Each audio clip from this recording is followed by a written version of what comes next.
specialist really, I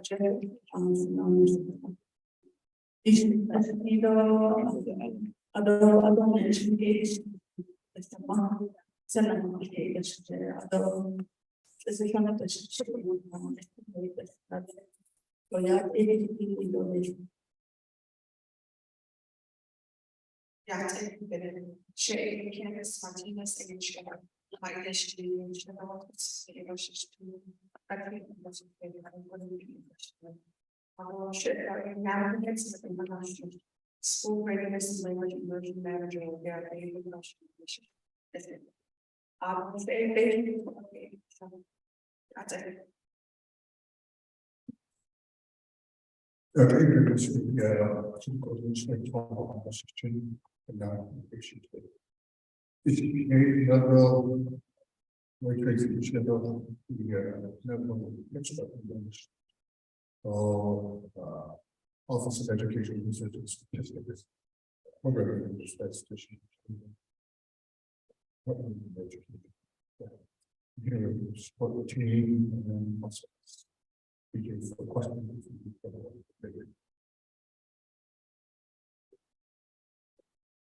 Yeah, thank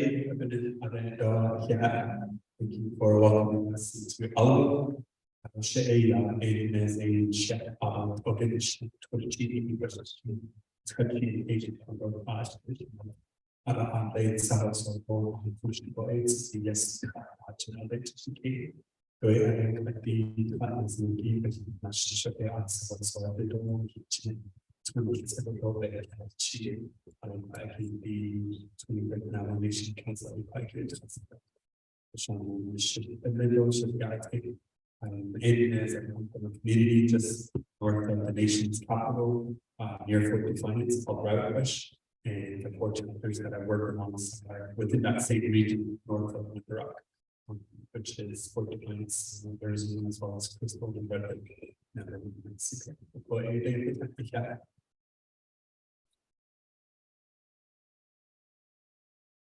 Yeah, hey, Bennett.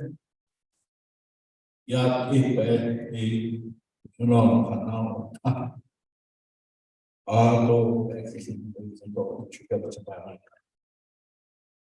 We are also to be class. Journey, the young without vision. Anyway, say George knows. I'm slow because it's changing. I mean, that's not good neighbors. Say, can sit alone by issuing the so now I have so we are I wish set up our business announced at 1995 up to 03 was also upgrading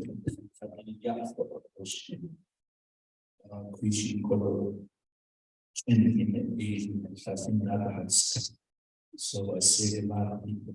In a way, yeah, I knew Sunday. At the green, now see that the car will corner in Sahara. A stand no visuals and be around but there's but in your woman, she's got a yeah, any quality down in the store. You never get all this quality to listen. Is she sure to buy things? So thank you. My name is George from Casper. A check I represent Barcode, Casper, White Horse, touring boats, and also touring starting education. Oh, seems so. But then again, good morning. Thank you. HEHSC, should exchange, should go to the chief responsible HEHSC. We are on the say of another question. Others, happens the exchange and I don't know, we need to know. They need to go into cornfields. Look on the Granada, Ado, Kikachi, Kindachi. A couple of each chapters, many of the shop, Ado, the health education and service committee. RGB, but I should manage the issue for the system or here are there for the BD but here is in the court. The native as committee members to go out there to the local levels of schools. You know, I need to hear from. So, generally,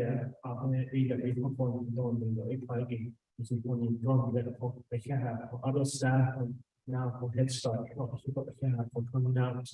For the if it's not machine, machines or in all, you get the need as part of the Education Human Service Committee. The nation is managed on our appreciate need or that for you can understand the need and here to be for the just a non recognized introduction. Oh, yeah, good morning to everybody. I'm the HEHSC. My name is Helena Nesgay. I'm the community and Lord, singing the buses to you. Not maybe the English to change all the spirit of my definitely. I'm going to weekend.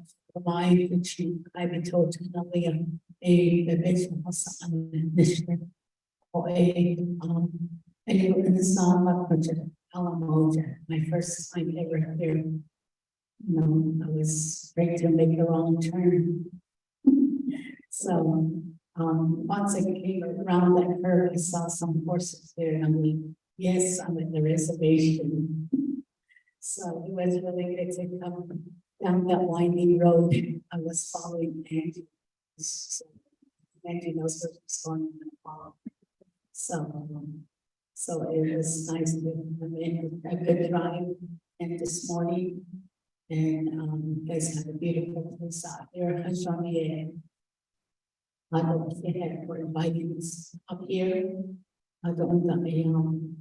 I know my colleagues here at the council and HEHSC members. I want to delegate Damon for coming out too, and our legislative advisors and our Christine for coming all the way out too. So it probably was a drive for you, just like me. So I know the Head Start staff. Thank you for coming out too. So I'm a former Head Start staff years ago too. So I worked for the Navajo Nation for about 14 to 16 years, and then I went with the state of Arizona, Northern Arizona Council of Government for another almost 20 years. So pretty much I know what their program's all about too. So I've been eating each other on the seat. Okay. Mr. Damon.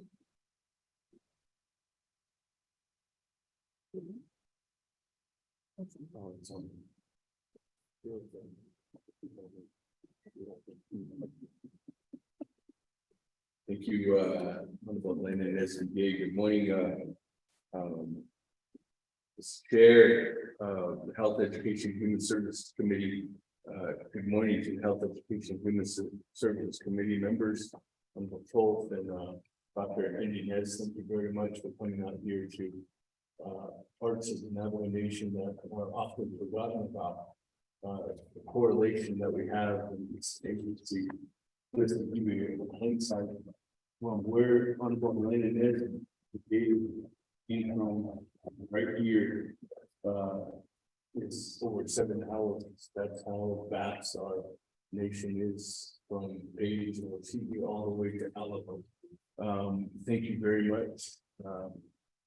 I'm the land as the gate travel the furthest to be here, all the way from that area to be here with us here, not only to express the concerns that we see on the agenda, but really have a view. And thank you very much, Honorable Chair, for bringing the community out to Alamo. This community is unique in a way. For a long time, they didn't have any infrastructure. For a long time, this community struggled with the basics of human rights. And what I'm talking about is just basic water, necessities, and this struggle. Our Navajo people here didn't have land until the 1970s. This land here was always for Navajo, but it wasn't given back directly to our people here until the 1970s. This land, tract land, is former railroad lands that we're trying to build from through here. Fortunately, through the efforts of past leadership, we got a majority of these lands back into trust under the Alamo Band specifics under the original treaty of 1868. I just want to say good morning to our local leaders here. Very much for being here with us. The old nature My name is is Seth that they haven't got rid of the old nature. Okay, then the secretary, you go up to me and should say the thing, you know it. You all are descendants. I was always brought up, Mr. Chair, to know that these are the descendants out here that help protect us. Hey, Back from the world and coming back from Fort Sumner, this community is the one that protected us from Spaniards, from the Mexicans, from the East Doors, from the Spanish individuals that were wanting to still hurt our people. And these were the armed guards from Tajman, from Alamo Band, who helped assist in making sure that we were protected in our return home. Alamo chapter is a unique place, like its uniqueness that you'll see here.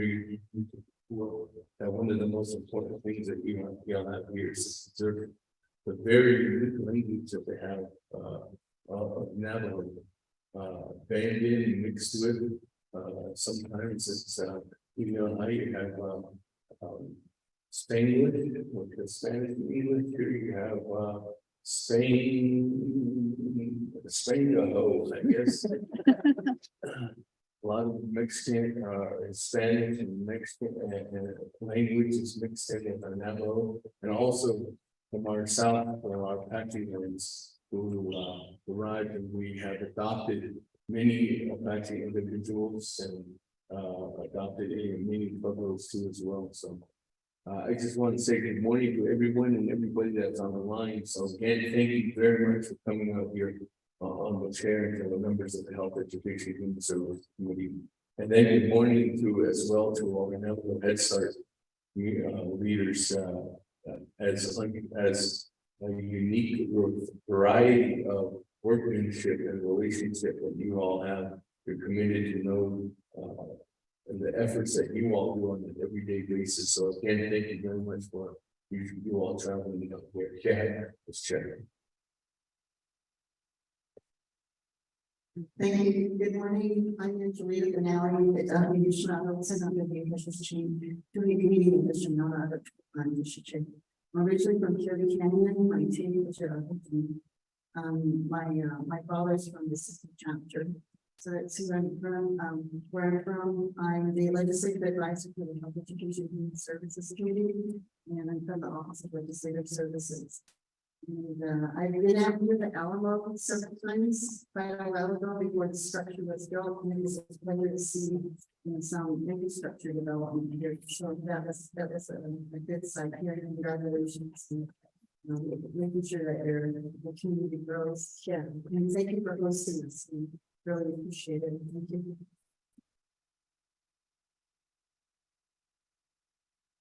Good morning, everyone. My name is Karen Thompson. And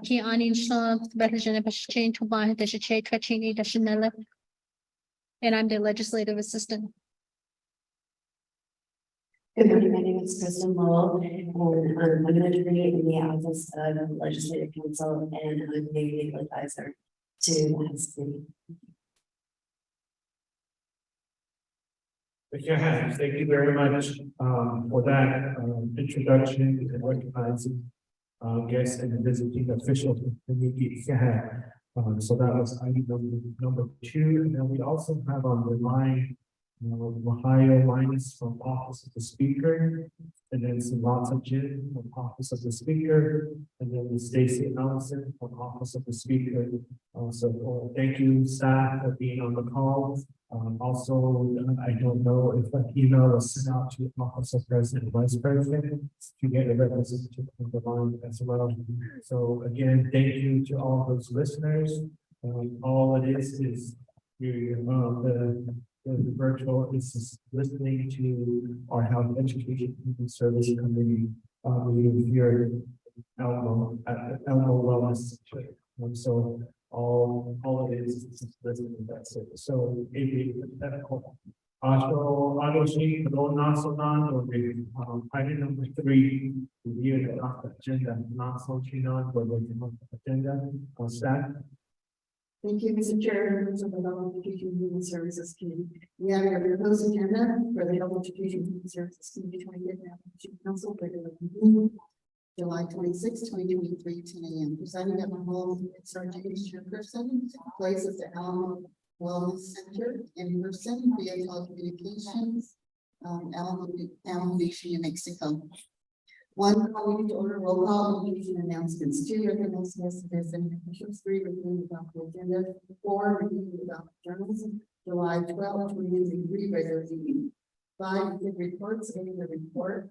FY 2024 budget procedures. Presenters, Kristen Lowell, Principal Attorney, Office of Legislative Counsel. B is an overview of the Alamo National School Board Incorporated, ANSCI. Topics are the 12 Tribal Local Control School, BIP, Head Start. This next in community services, which involves classes, the Wellness Center, and clinics. They're funding. Presenters are Bill Green, Superintendent of ANSCI, Frank Curley Jr., Chief Executive Director. Also, the Alamo School Board members, John Tito Jr., President, Rick Padilla, Vice President, Cecil Vega, member, Steve Guerrero, member, Marie Pino, member. Sixth, office of none, 7 new business, AS legislation number 0139-23. Sponsor is Delegate Seth David. C, legislation number 0151-23. Sponsors of our delegate Vince Archie. Sponsor is Delegate Dr. Ness. C, legislation number 0152-23. Sponsor is Delegate George Toby. D, an invitation to meet with the City Regional Healthcare Corporation at the city facility to receive the report. Senators are Mr. Thomas Walker, Governor Liaison to the City Regional Healthcare Corporation. D is their Health Education and Human Services Committee FY budget overview. Also the HEHSC FY 23 budget update in regard to office supply orders. Presenters are Karen Thompson, legislative assistant, and Julia Nell, legislative advisor for OLS. A, closing meeting announcements and adjournment.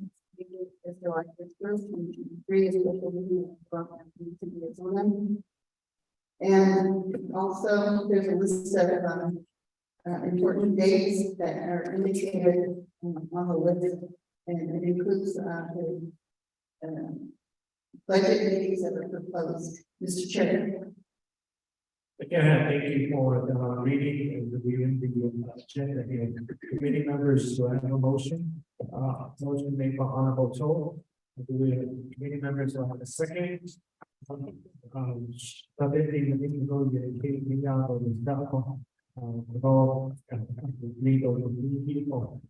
do have a motion party here. Committee members are making corrections, deletions, add to the agenda. Committee members are making corrections, deletions, add to the agenda. For 2 times. Committee members like to make a request to the motion parties. If we could, after receiving the report from presenter, The principal attorney, Ms. Christine Lowe. After her report, if we can go straight to new business. All the legislations, number 0139-23, 0151-23, legislation number 0152-23. If we could all go to those legislations after we hear a report from the principal attorney, I'll greatly appreciate that, or we can just put new business in front of all the reports. Without a huge creative, either one is perfectly fine. Motion party, if you guys want to move forward, just going straight directly to going to new business after review and adopt the journal as item number 5. That's fine, that would be fine as well. So with that, motion party, honorable on total,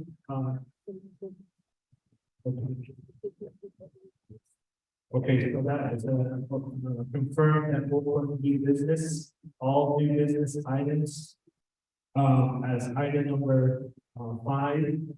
And then item number 6 would be reports. So those are the agreements from the motion party, honorable Toll, and then the second honorable Rita Nancy Gay. Committee members, are there any questions? Committee members, are there any questions? With that, we have the confirmation, so with that staff, there is no question. Then we'll go to the second reading of the agenda, and then we'll call for the vote. Shimon, Mr. Nala. Yes, Mr. Chairman, from the Health Education and Human Services Committee, we have an amendment to indicate like number 5 for the legislations, which includes legislation 013-23, legislation number 0151-23, and legislation number 0152-23. Thereafter, that would be number 5. Number 6 would be reports. We have 2 reports, A and B. Also, number 7 would be the rest of the new business with that correct for D and E. Or Together would be open. okay, then you moving new business. Yeah, 2 items for reports, and then the rest would be new business. Mr. Chair. Okay, thank you. With that, we do have a motion made by Honorable George Cole and second by Alina Nancy Gay. With that, I will call for a roll call vote. Honorable Dr. Nez, Honorable George Cole, Honorable Alina Nancy Gay, Honorable Jermaine Simonson is excused. Honorable Curtis Benito is excused. So with that, we do have 3 committee members voting in favor and chair not voting and 2 excused absent. So with that, we do have the agenda before us with a little minor correction amendment that was made to our agenda. So with that, moving on to item number 4, review and adopt the journal for July 12th, 2023, regular meeting. And then it's part of our packet, I emailed it. or it's emailed to us, okay. Committee members, if you should be, if you know, it was emailed to us, how you guys want to move forward as it is written, or if you have like hard copies, committee members, if you have, I think we're going to know that it's for July 12th, 2023. Committee members, we have a motion. Motion made by Honorable Alina Nancy Gay to accept July 12th regular meeting minutes as written. Second made by Honorable George Toll. Committee members, are there any questions? Going twice. Committee members, any questions regarding to our journal for July 12th regular meeting? With that, we do have a motion and a second. And so with that, I will go ahead and call for roll call vote. Honorable Dr. Nez, Honorable Toll, Honorable Helena Nancy Gay, Honorable Vice Chair Simonson, excused. Honorable Benito is excused as well. So with that, we do have 3 members in favor, Chair not voting, and 2 excused. With that, moving on to item number 5, which is new business. And we do have new business, legislation number 0139 -23, and then we also have our sponsor here, Honorable Delegate Seth David. With that, staff. Yes, Mr. Chair, we have your number 5, new business legislation number 013-23. And it is an act relating to the Health Education and Human Services law and order, budget requirements and police and the Navigation Council, repealing 9 HEHSC Section 2C of the Marriage Act of 2005 to uniformly recognize all marriages within the nation and amending other provisions of Title 9 related to marriage within the nation.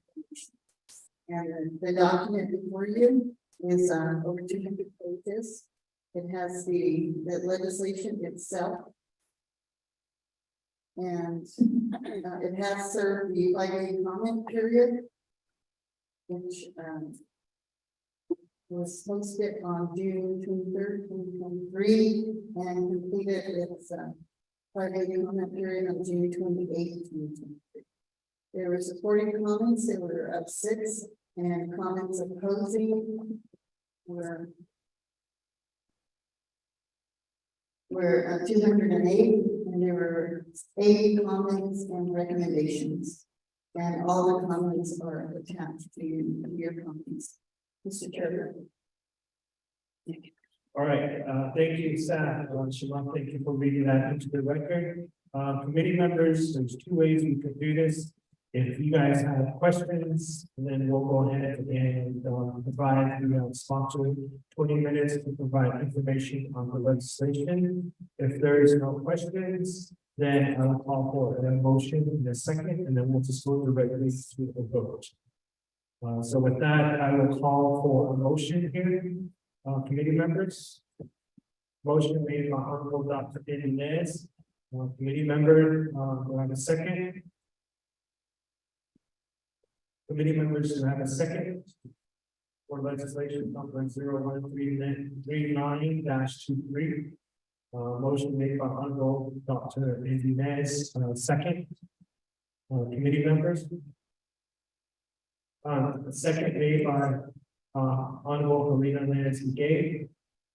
Committee members, do we have any questions pertaining to legislation number 0139-23? Committee members, going once. Committee members, are there any questions? Going twice. Committee members, any questions? Going 3 times. With that, I will go ahead and call for a vote. Legislation number 0139-23. Motion made by Honorable Dr. Inez, second made by Honorable Helena Nancy Gay. With that, Honorable Dr. Inez, Honorable Toth, Honorable Helena Nancy Gay. So with that, Honorable Vice Chair Simonson excused, Honorable Benito excused. So with that, we have 2 in favor, 1 opposed, carried on voting, and 2 excused. So with that, legislation number 0139-23 is hereby approved Health Education Human Service Committee, and it will move on to the next committee, which is Order Committee. So with that, thank you, committee members, and then also another speaker, Honorable Seth David. Thank you for being here, being present. And yeah, same time also to you as well. Okay, moving on to item number B, legislation number 0151-23. With that, Shimon, Mr. Nally. Yes, Mr. Chair, members of the Health Education and Human Services team. We have your next item 5D, which is legislation number 0152. An action relating to the Health Education and Human Services Committee approving the National Head Start eligibility recruitment, enrollment, selection, and attendance policy procedures. And the National Kickstart Family Engagement Partnership process policy procedures. The legislation is before you. It has the legislation itself, the attachment, exhibit 1, which is now Head Start eligibility, recruitment, enrollment, selection, and attendance, PRSA policy. And the table of content is that for your reference, and the legislation has completed a 5-day comment period, which ended on July 12th.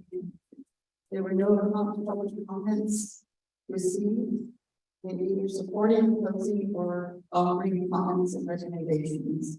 The legislation does move, the legislation and the Health Education and Human Services Committee has oversight of this legislation that's final authority, and it'll be, finalized in the resolution. Mr. Chair, and the resolution itself has been previously read into record by digital recording. Thank you, Mr. Chair. Shimon, thank you very much for reading legislation number 0151-23 into the record. We do have the sponsor, Delegate James, here, and then also the co-sponsor, Delegate Dr. Nikki Mays. So with that, committee members, I will call for a motion. Committee members, I have a motion. Honorable Dr. Andy Mays makes a motion. Committee members, do I have a second? Committee members, second made by Honorable Melina Nez Brigade. Again, committee members, there's 2 ways that we can do this again. If we have any questions, Honorable Told has a question. So with that, motion is made by Honorable Dr. Nez and second made by Honorable Melina Nez Brigade. So with that, I will pass she get Honorable Dr. Nez as the co-sponsor, present legislation number 0151-23 to the committee. And we will provide 20 minutes, and then also the agents from now Head Start are here as well, and staff are here. So with that, I will give you 20 minutes, Honorable Dr. Andy Nez, and then the agents as well. So for those who need your legislation, you can present the paper, and then you have 20 minutes to provide your legislation number 0151-23 information to the committee. Proceed, legislation number 05-23, Navajo Head Start. They did file a significant copy for each of our committee members, and in this pursuit of approving the Navajo Head Start's eligibility, recruitment, enrollment, policy, and procedure, they were advised by the Department of Education to prepare and get the qualities process that should be before you approved, and as it was stated by our legislative advisor, has final authority. So any questions pertaining to the particular legislation, now is the time to ask those questions. And I do appreciate the Navajo Head Start staff for making their way here to the wonderful community of Navajo, and the great community, great ride, I think from I-40 this way, and I've been here several times. So thank you again for your hospitality. With that, again, I appreciate our agents here, Dr. Billy, as well as Social Martinez, to go over the packet that you have before you, and following the presentation, we will get questions or comments. Thank you. With that, I'll turn it over to Navajo Head Start. Thank you, Honorable Dr. Nez. I don't know where the wireless mic is over there. And then I will go ahead and give some time to Shimon Benita Martinez, and then from there to identify who also needs to speak once she is done as well. So with that, Ms. Martinez, the floor is yours. Yes, motion to vote to this. Motion to kudo packet delegate cost issue up at all this. I want to read to you the packet that was provided and just following the agenda that you have the little that you have included, which is a PowerPoint, policies and procedures, then a family engagement presentation through PowerPoint, and then a policies and procedures for that. And then under tab 5, you'll find center listing, under tab 6, you'll find the school calendars, and that's for your information. So following the presentation for the first component, which is the HEHSC, under tab 1, the HEHSC is an acronym for eligibility, recruitment, enrollment, and selection and attendance.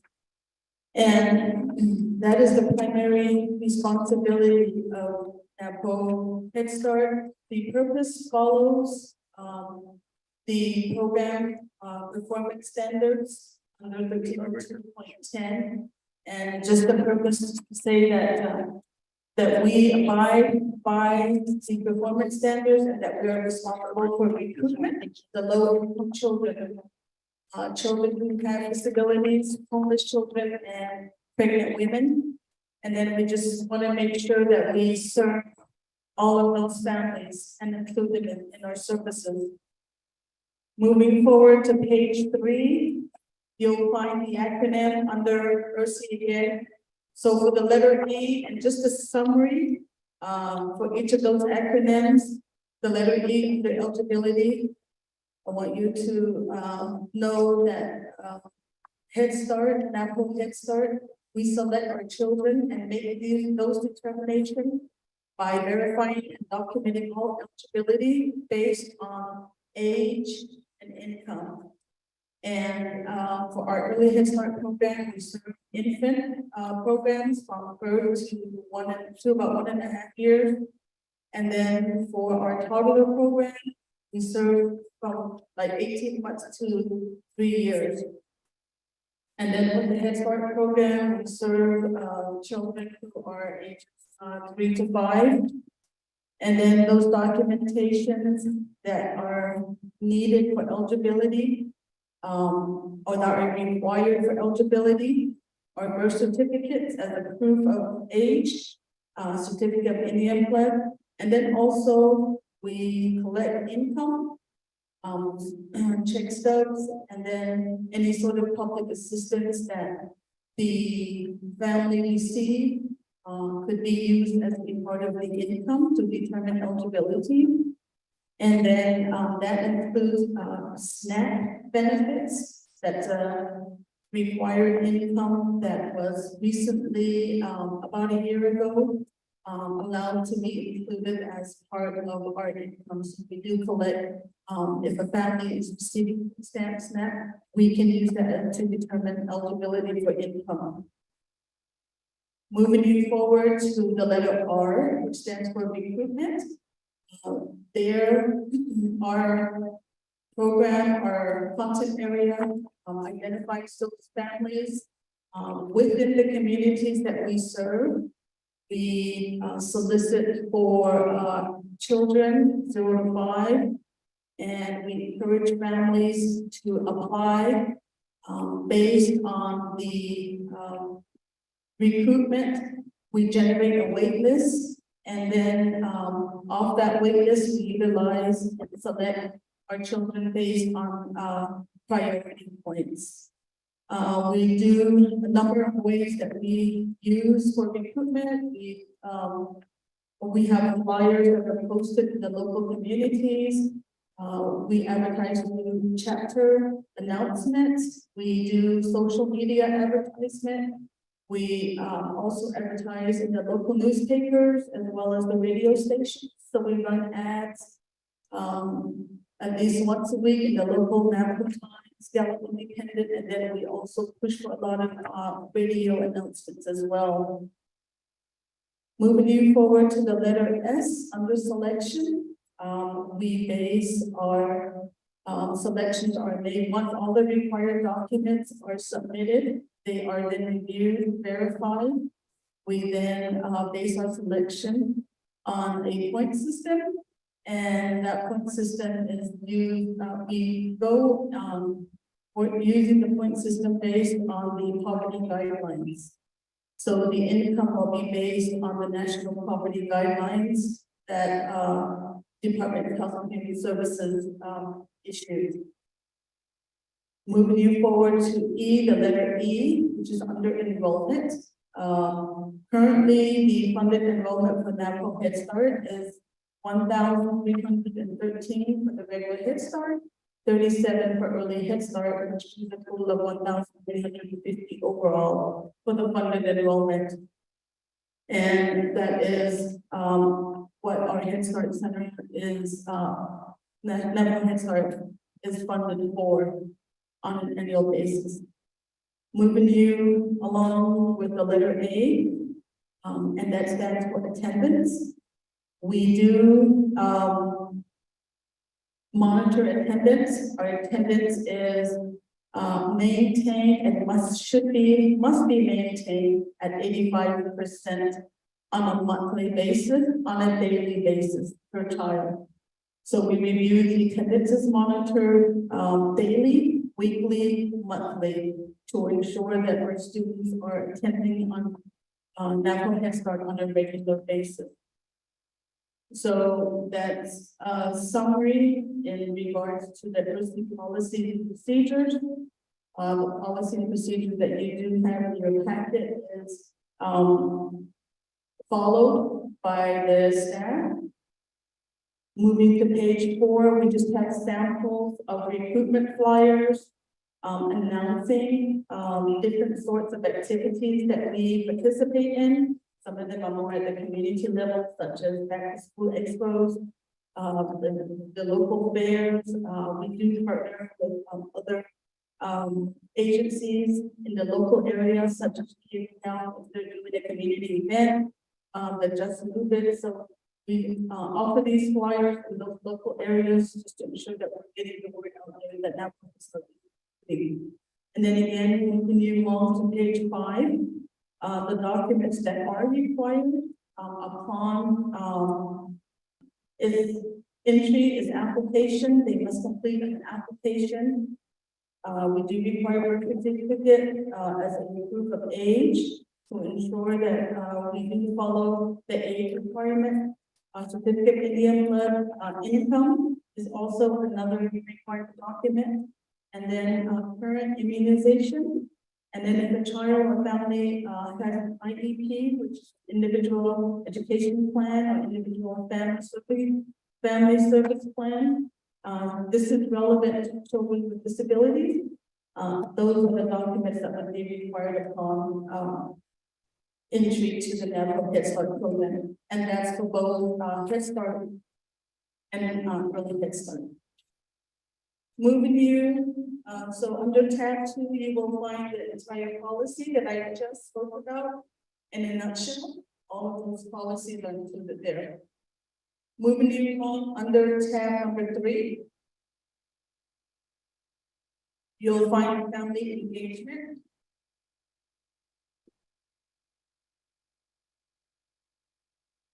So under family engagement, we have the purpose again.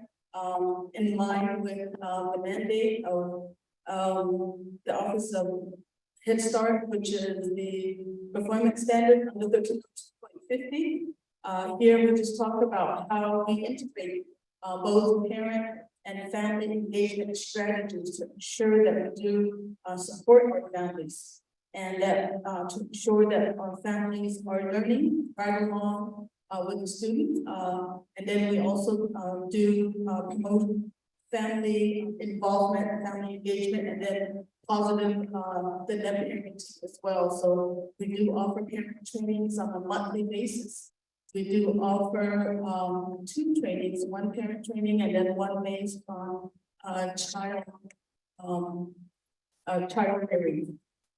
So on page 3 of that, you'll see how this particular part of the parent-family community engagement is based upon the traditional living system, which is the Sa'amale'i Ekujong, And we use the 4 pillars as a framework in integrating the Navajo as well as the framework for the Navajo for the Head Start. Through this process, we are able to share with our parents the 4 cardinal directions using case thinking, and we have applied the reasoning of techniques of reasoning. Then we move along to the Nahatap. We engage our families as a part of planning. We develop and demonstrate our communication skills, which is key. And very sure that our students are learning, and then as well as our families, so strong communication skills are applied.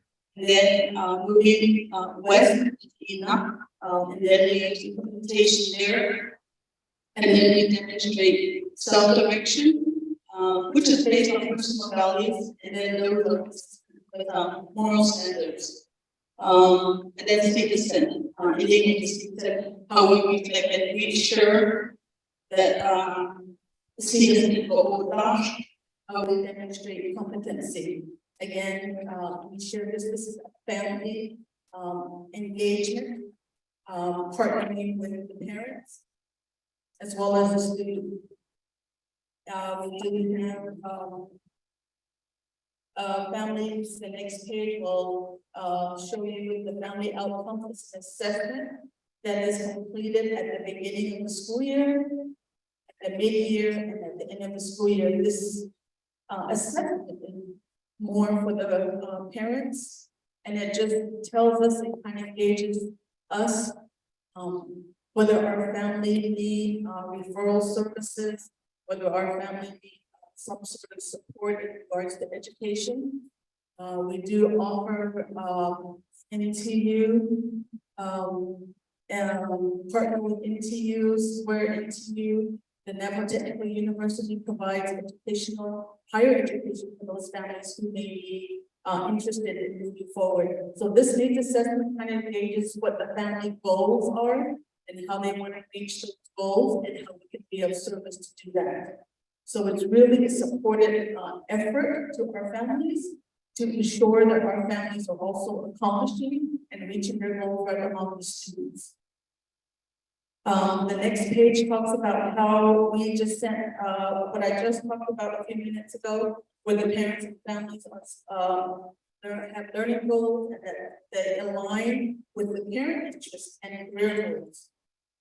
And then also how the families can become enrolled in courses that could lead towards earning GED certification and or higher educational degrees. So in a nutshell, I offer to you the family engagement policy procedure, which is tab 4 in summary. If you refer to tab 5, that those centers that are listed there are the centers that we operate. We have seasonal sites, which means that the centers will operate from August to May. We have duration sites, which these centers will operate from July to June. And if you look at the chart there, the duration sites, which operates from July to June, are all in blue. And in orange are the seasonal sites from August to May. And at the bottom, you have 5 early Head Start. Those are your from 0 to 3. And then we do offer infant and toddlers in the Shiprock, Windarong, and the Sydney area. So down at the bottom, the number that you see for duration has 500. That's the latest enrollment count for the schools that ended in June. So you'll have a total count there of 500. Under tab 6, if I may direct you, under tab 6, you do have a school calendar. And you have one for both seasonal and for duration, and all as well as early Head Start. This calendar tells you, and this is shared with all the Head Start centers. And it just kind of outlines the school year, activities that happen, including the parent trainings, the holidays, when the fall and winter breaks will happen. along as well as contact information. So that is what is being packet, Mr. Chair, Shiraj. I am here to answer any questions.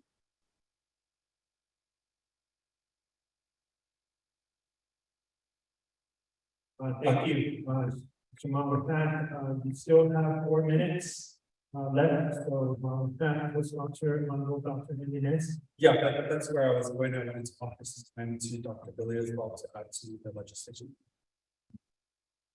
Thank you, and members of the HEHSC committee. This is basically the policies and procedures is a new task that the education services took on the last 2 years. The major highlight of this is the community assessment portion, which is person policy, person-02. Oftentimes we're questioned by community leadership. How do you go about reestablishing a Head Start Center? How do we go about converting a Head Start Center to an early Head Start? Because my community, the population for infants and toddlers is higher than the preschool age.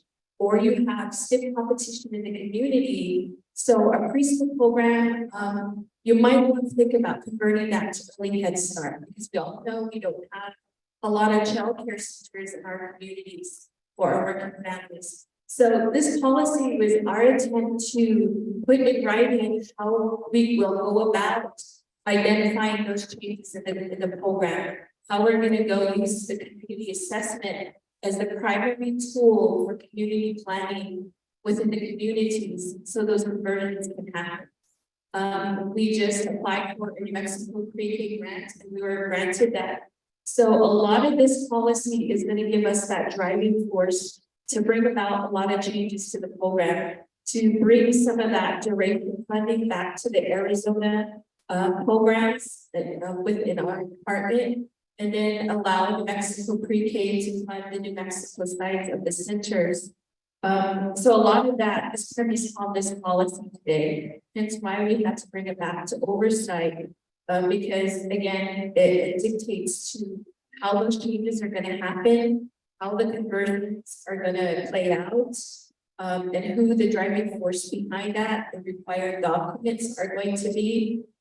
Issue the document, budget oversight, that's that case. That was the foresight for the first portion. Auto family engagement, the main highlight, the main point of that is in order for our program to partner with local universities, with other programs of the nation, we need oversight of policy approval to do so.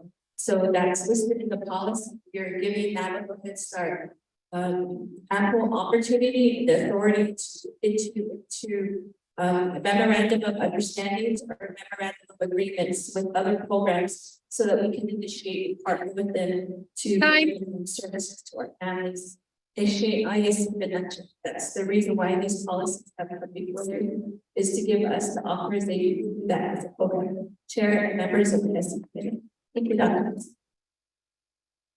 I think you would ask Chair James and members of the HEHSC committee that legislation has been presented as far as policy and procedure. Now that it's If you had actually a couple of thoughts today, did you need additional time to present, or does that complete your presentation?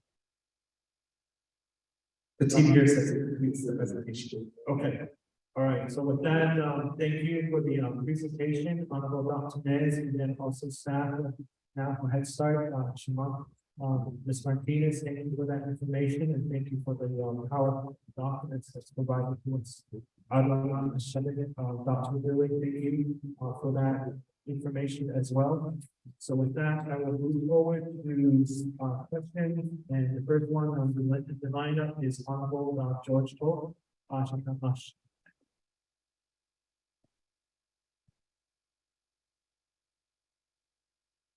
Thank you, Chair, other members of HEHSC. Honorable President, I have several questions, not several, but 5 questions that I have to And again, appreciate for putting this package together. Yeah, it's fine. You're all educated and that those degrees about getting fun that fish board and the fun that fish. That makes me proud that we have a high head start. I know it takes time to put all this information together, so one of the important, in your package, I don't see is local culture.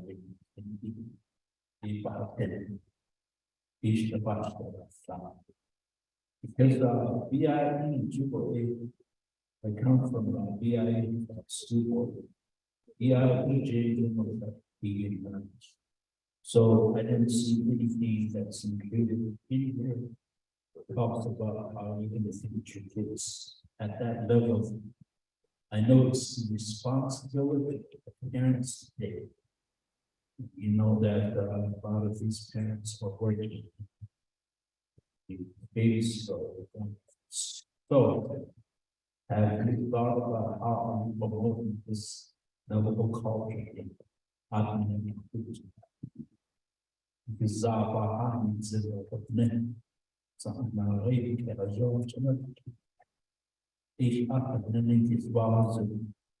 so at that level, particularly I don't see this time. I'll be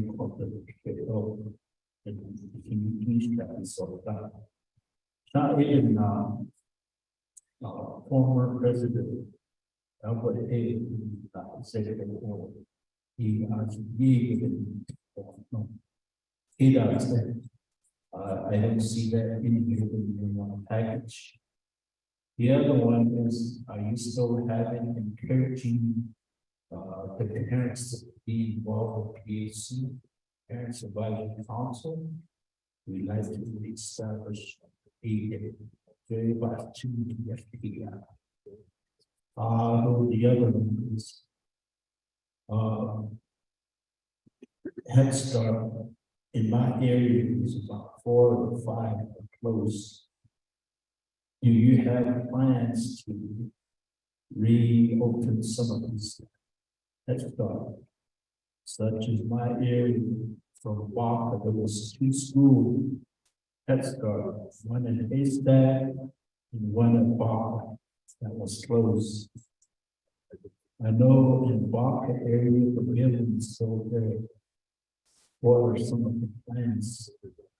Okay, me look at the HEHSC, that there was another building, so they have 1 and 2. And then my chapter, we had a preschool that was for a long time. And I know Rico Pass had a grand school too. Now the program went back to BI instead of grant school. HEHSC, I can't to the so the only Head Start is in middle one. And they're having a hard time to recruit. I guess they invite us to trade down there one time. And I wasn't involved in that so much.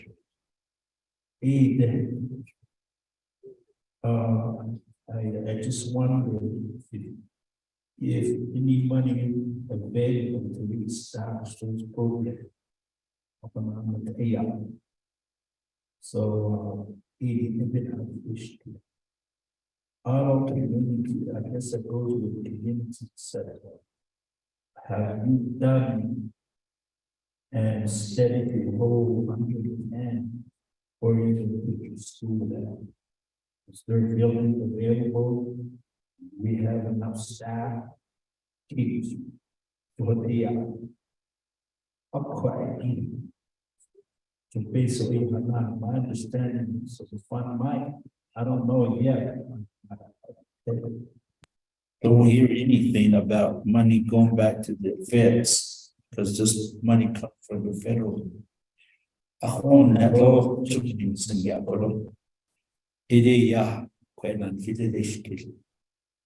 In Barker area, BIE school, they have a Facebook gram. How do you associate with them? Do you connect with them? Because this Facebook gram is for a win had Cheeto, pretty much the one of the teacher goes out, start teaching at that level. Although they offer their parents, yeah, they even transport to the nearest university in grants to do study such as GED. That's how these people get involved. I know we try to have this type of program. So again, it goes back to funds, limited staff, you done city, but they come to me and say, build a system, it's still sitting there, nobody's, no, that's not coming back. So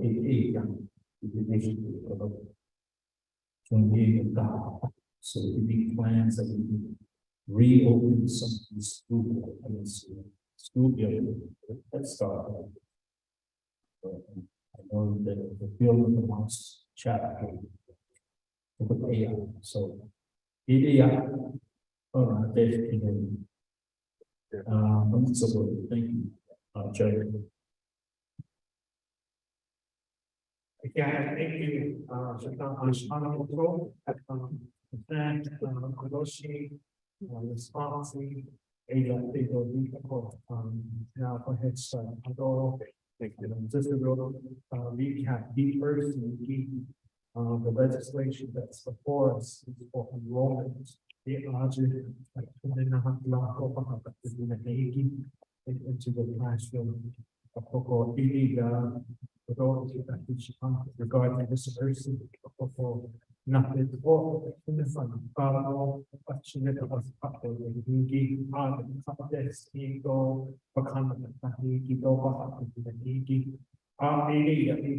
legislation. Later on, she will probably another legislation regarding curriculum.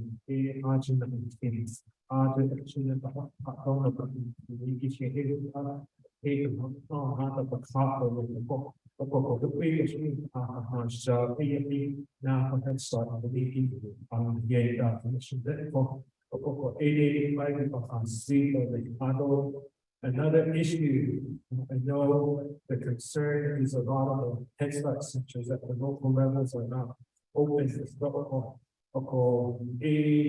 I think it's a community concern issue when it comes back down to the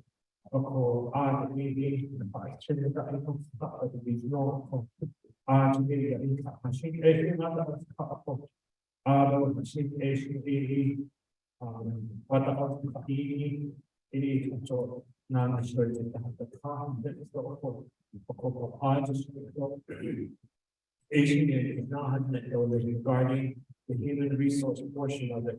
The benefit of the personnel staff, the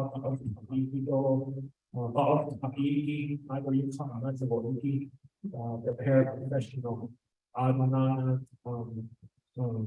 action and certificate or non-fancy bus driving, the age that I don't be careful. So all that personnel is became for some of these facilities to be opened up out of non-facility or non-like, oh, and you are the they cannot the snake is also unique and autonomy, many people. OSHA and there's facility with us in some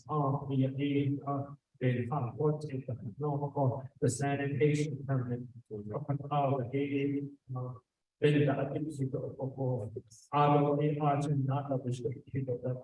sanitation permit officer the backbone began for all the departments and all the buildings, the facilities throughout now the whole nation.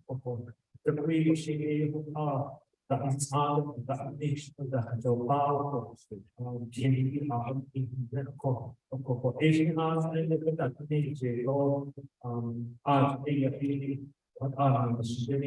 that's in all of it has come that's in only issue but from the shape as with the example historical but all that staff and the vehicle but in this whole state of the but also the Sunday Health Education Human Service Committee. So with that, on Dr. Andy Nance for response to one vote on joining both and then your agents here now from Head Start. Thank you. Okay, yeah, Suzanne. I don't know if she guys and then kid for reaffirming as well the language of the legislation. So at this time, I will refer to Dr. Billy, followed by Mr. Stacy to address those questions. Yeah. Yeah, honorable to Kunai, and his benefits mitigation, they do not be Dustin, and the other Amadalishan, parent committees, mitigation, it's all a such. Other than that, I should talk as the dish. Out of the Nash, and no say, go in the initiative, I should so we can have that or other than issue expansion plans is mitigate other the community assessment. Code where like people mitigation with all object, others other shade or assistant superintendent which I know is that is not then. According to the design and mitigate a Santo Ena put over curriculum being that season. A large a devil's in the days with again a 2005 and Head Start positive early learning framework I should so a other issue then on program is quite other a the net Head Start curriculum go a unlaid 70s, 80s, 90s, a unupdated, especially a so a sato adult like each way of auto put it this a curriculum alignment in the Ghana. A follow a not so a framework a catch a student adult by a natural that entity unlaid it went to the National Coffee Association. It added a put second and south. Chinyan is going to have me so a and no I should so a added the time no a you haven't seen that a yeah. The this technology sa adult and really out there as though the negative sit on the cow up there so in the whole technology we have what's called situational Navajo per Title 10. We have 3 program options that's identified for Navajo Head Start. There's the full immersion, partly immersion, and situational Navajo. Because of the language proficiency, the limitations in our teachers, right now we are writing situational Navajo, meaning that Navajo is modeled in the classroom and it's based a lot of verbs describing action as the teacher is working with the children. And our goal now is to start preserving the language and teaching the language to the children. It also involves the staff learning the language too.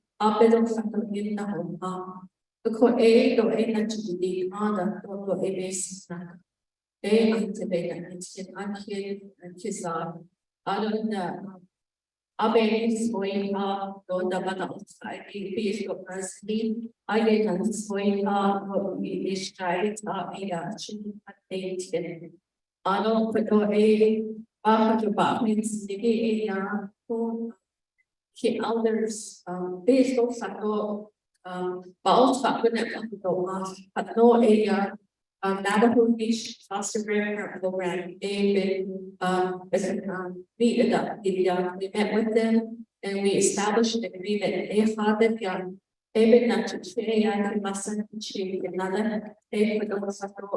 class. Nada ain't no like no as me because the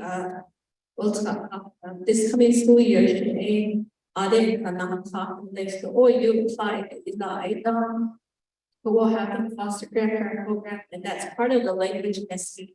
They model a lot of the language for us and they do a lot of the teaching. And that helps the staff as well. We're looking at professional development tracks with our local universities, Diné College, and then Navajo Technical Universities, so that we can provide a Navajo language class also for our, not just our teachers, but as Martinez mentioned, those class offerings and those educational opportunities are available for families as well to partake in through the family partnership process. And then Parent Policy Council, out of the local parent committee, is so big at the whole young, is so policy that Bahadur Yado, sharing it down. Ikon, let's get out to the days, the Yano, she could also don't done. Big the initial days of big a mother chance, initial days as part of the program governance. She could all present another things we can hold usual. But they don't basic recruitment flyers and also they are not of the Sato pick up J mother local parent committee they lay down Head Start Parent Policy Council. On and model they no area don't but actually not other jams, not the stories. Out of the expansion plans, the community assessment sharing, I'll go ahead and chair, I'll defer that to Roy Tracy, our delegated assistant superintendent, they should put on those. Chair. James, all for the education and services. The eligibility is a topic at the federal level currently, and there's proposals coming through that are refining the eligibility process in Head Start offices, Head Start working with the channel program across the country. Most Native American programs you have an income eligibility for example, then you have an income eligibility for food stamps, for example. Then you have income eligibility for Head Start. One of the key items that most tribal Head Start programs are facing is enrollment, and it's based on the eligibility process. And so at the federal level, they're moving to do two things. One is to create a legislation or an eligibility process that helps call and stuff. But yeah, there's two of them people seminary, and they sometimes one program will say to one family you're eligible here, and the other is you're not eligible here. So they're trying to align that. And so in the past conferences and such, federal representative meetings, most of the tribal education programs, National Indian Head Start Directors Association of Southwest Ethiopia here in New Mexico and Arizona have been advocating for that to allow tribes to combine those two so they can work together. The second amendment is federal decision that we're hoping they come down is allowing tribes to define their own eligibility, because Navajo is not like or the Dakota. Dakota is not like Nishnawbe or Seminole or Nez Perce. Navajo is unique demographics, landmass, or landscape, and such. So our eligibility may vary different than other tribes. So these are some of the topics that are looking at, with initiative from the, Office of Head Start, Administrative for Children and Families, and it also is across the line with the health services. So once that movement gets started, I think that's the HEHSC committee and NAMI and the Navigation Kickers of Tennessee advocating at your level, at the Washington DC level, of making the visits there. So we can pass on more information, we can compile a small report for that. Okay. And with that, concludes the responses here by Honorable back in turn. Yeah, thank you, the Honorable Dr. Nez. Honorable Total, you have a follow-up question?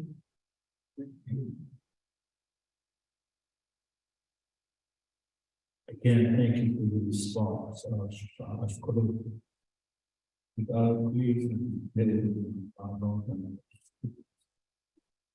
I need, I put it in the sheet, we have.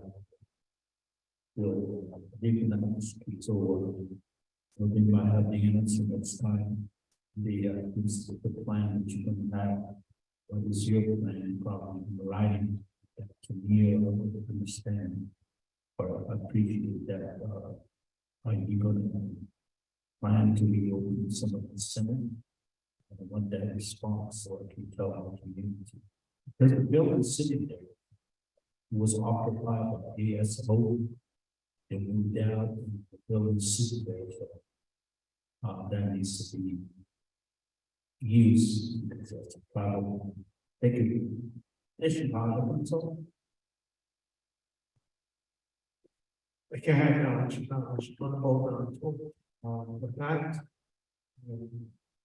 Honorable, Dr. Nez. Response. Yeah, Suzanne, no, I keep suggesting, and I'm not the kid, so I'll refer here to the acting or delegated. Cases. Honorable Chair James and Paul, thank you for your question. Currently, Head Start is in the process of securing a vendor for the facility assessment. This is in compliance with a corrective action plan.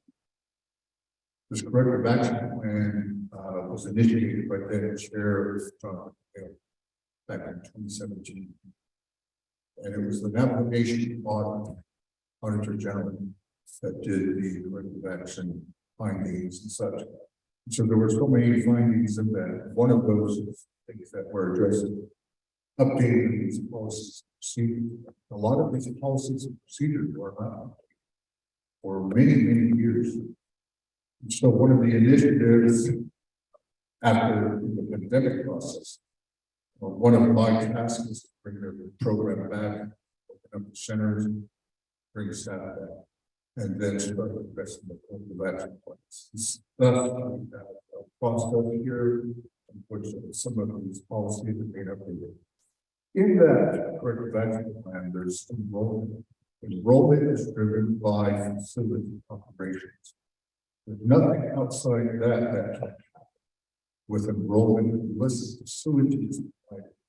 So in this process, we have done what Billy's team has done an assessment in which we've had to really sit down and look, are we opening and repeating these remaining infrastructure open? Do we have to close them? Do we move them to an early Head Start program? So annually, we conduct a community assessment. That community assessment also produces a self-assessment, and from that, we write a grant application for that year. That grant application will help us define services. So back to the vet, facility assessment is needed. And so we want to look at all 85 centers. Currently, we have a report that shows our centers range from 40 to 60 years of age. They are dilapidated, fallen apart, they belong to chapters. or they belong to the facility management of another nation. And so in that, they're either red tag, blue tag. We're finding out that these centers are dilapidated and falling apart. And so hence we're calling for this assessment. So we can define and further justify a dollar need to find dollars of funding that can help the centers either be repaired or replaced. So Head Start does not have, is not, and this was said before, Head Start is not in the business of this management. We were clearly told that. I think we should. I think Head Start has the capability to define their own facility program. The issue is funding. So for the past year and a half, I've been advocating and seeking funding from ACF and HEHSC at federal level and Office of Start. And Dr. Gilda's team has been providing a number of statistics and research that shows that our facilities need to be replaced. The federal government Office of Head Start is watching our enrollment. I believe in 2018 and 2019, we've had some issues with enrollment. It would go up and then drop down. So we ended up with 1313 with the Head Start. Don't forget we have early Head Start too. So that might also help answer your question. How are we working with phase? Phase is also there's baby phase and phase 0 to 3 and 3 to 5. Head Start, we have 0 to 3. We have those 5 programs, and the packet, I believe it's number 5. You'll see that it's at the very bottom. So the idea here for facilities is that we want to complete a facility assessment. We want to get an official designation from a vendor that says these facilities are jeopardizing the life, health, and safety of special students. And so through this, we rely on partnerships, chapters, through the intergovernmental office states using it. We present those to the chapter and we make a request on how the chapter can help this program, find a facility, build a facility, such that we can serve that community. The communities that are identified to serve are usually produced through child fund. So if a center wants a program, they make a request to the constituents. That resolution is brought forth to our team. We then go activate the child fund. We look at the community infrastructure, land, water, sewer, electrical, all these issues, roads, sign, whatever. Things in the community, gas stations and such, we have to look at this. And so the key thing is what demographics, age demographics, will Head Start serve in that community, making that request. We then determine that it will be either early Head Start, 0 to 3, maybe there's a high population at that time when this assessment is done. Sure, early Head Start will open it there. And then also the 3 to 5 Head Start program. So that's what we're trying to do with the facility process. We have a Form 1303 we want to look at. It gives us the ability to apply for funding at the level. However, they only give us small amounts to replace all 85 centers. Actually, about 79 centers. It'll cost about $400 million. And I mentioned this between Arrow meeting. With this body, about 350 to 400 is what we're looking at to build ground up build state of the art Head Start. If you look at Standing Rock chapter, there's a state of the art system up there. I encourage you all to go by and talk to Mr. Johnson up there. And toward the center, that's the type of center we would like to build in all Navajo Nation. And I think it's very important. The federal legislation or the federal language we're using as life, health, and safety. OSHA, NOSHA has shut down a lot of our institutions. difficult. It's not all. Sometimes some of these modulars need to be leveled. And so some of these centers are operable, since we have the ability to operate with home-based programs. We have budget lists as well. That's what we're supposed to share with you. And that's formulated, updated again as of this past month. So these are just some of the maneuvers we're trying to use to advocate requests funding to place some of the finance centers. Currently, that operations, their staff program here do a wonderful job of what they do. Transfer centers literally fall apart. And so we try to accommodate parents and students and communities.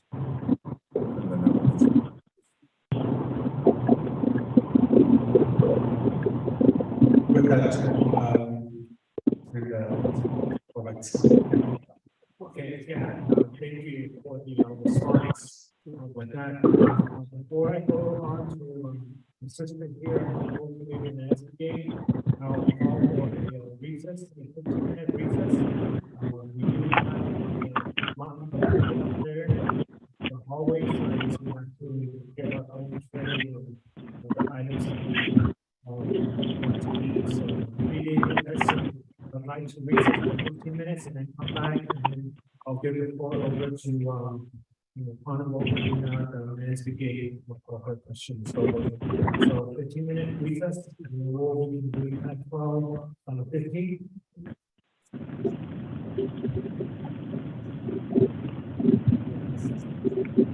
So we'll just get my training and come back and we'll just deal with this much.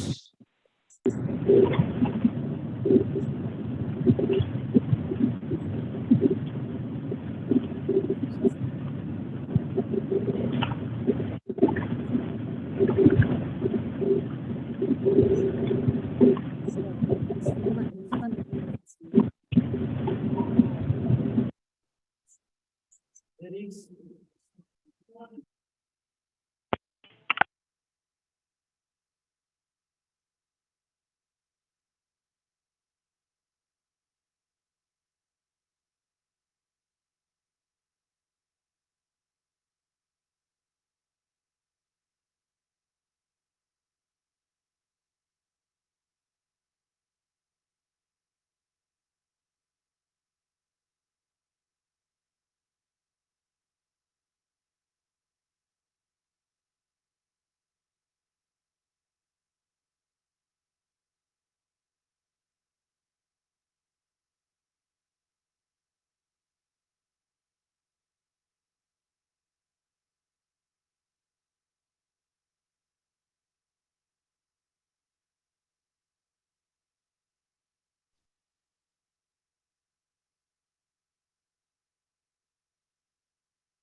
Thank you. Always that son of a gun, really good and tasty. Really good. I don't know who made it. Here's it. So now that's we need a yawn that's a top of the Lady Jane Senior. And if something new comes into the program, and he was vetted, he likes it, he used to say, yeah, or no one's a conduct. Clearly, we've done. Good luck, no, that's. Son of God, son of God. So it's very tasty. Yeah, so with that, we will reconvene from recess. It is 12:15. And we will go to the next question. HEHSC, we're still legislation number 0151-23. Done with honorable questions and follow-up and response that is made from now to get started. So with that, the next one that's in the queue is Shabbat Honorable Helena Nancy Gay. Speaking of my children, okay, I have several questions. When it started, the recruitment and all that, I don't know how you're going to do it. My question is, how many miles do you guys go out to your center? To do recruitment? Because I know you run a school buses. And I know there's families that live in the rural areas. And there are many people that would really need the services. So how many miles do you go out? That's one of my questions on there. And when you're doing recruitment, do you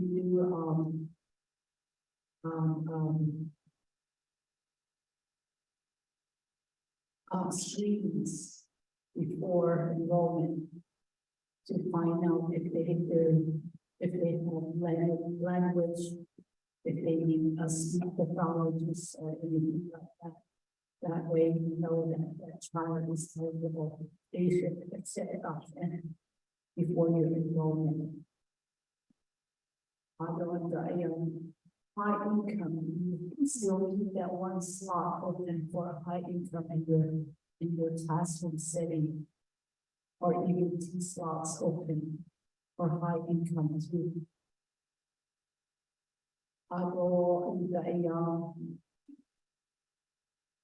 Do you take referrals from other programs for enrollment when you're doing your recruitment? I know it's kind of like it's not on their legislation, but I know that Head Start used to do a lot of people work for the staff. So sometimes, you're trying to teach and still run your classroom and still do your reports on the side. So how much of that paperwork does teaching staff do to the state? I'll call should question so that I have more of them. I'm from Western Agency. I have 5 chapters that I just mentioned. Following down a couple of mine, which I would go and I know Leah's classroom, the building is closed. So they just have home base. And has only 1 classroom that's operating in the room. And you have house rooms on there, but that's closed too. And there's no Head Start classrooms in the children.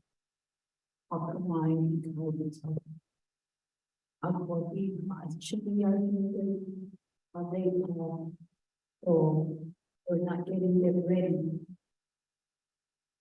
Or we need to have classrooms there.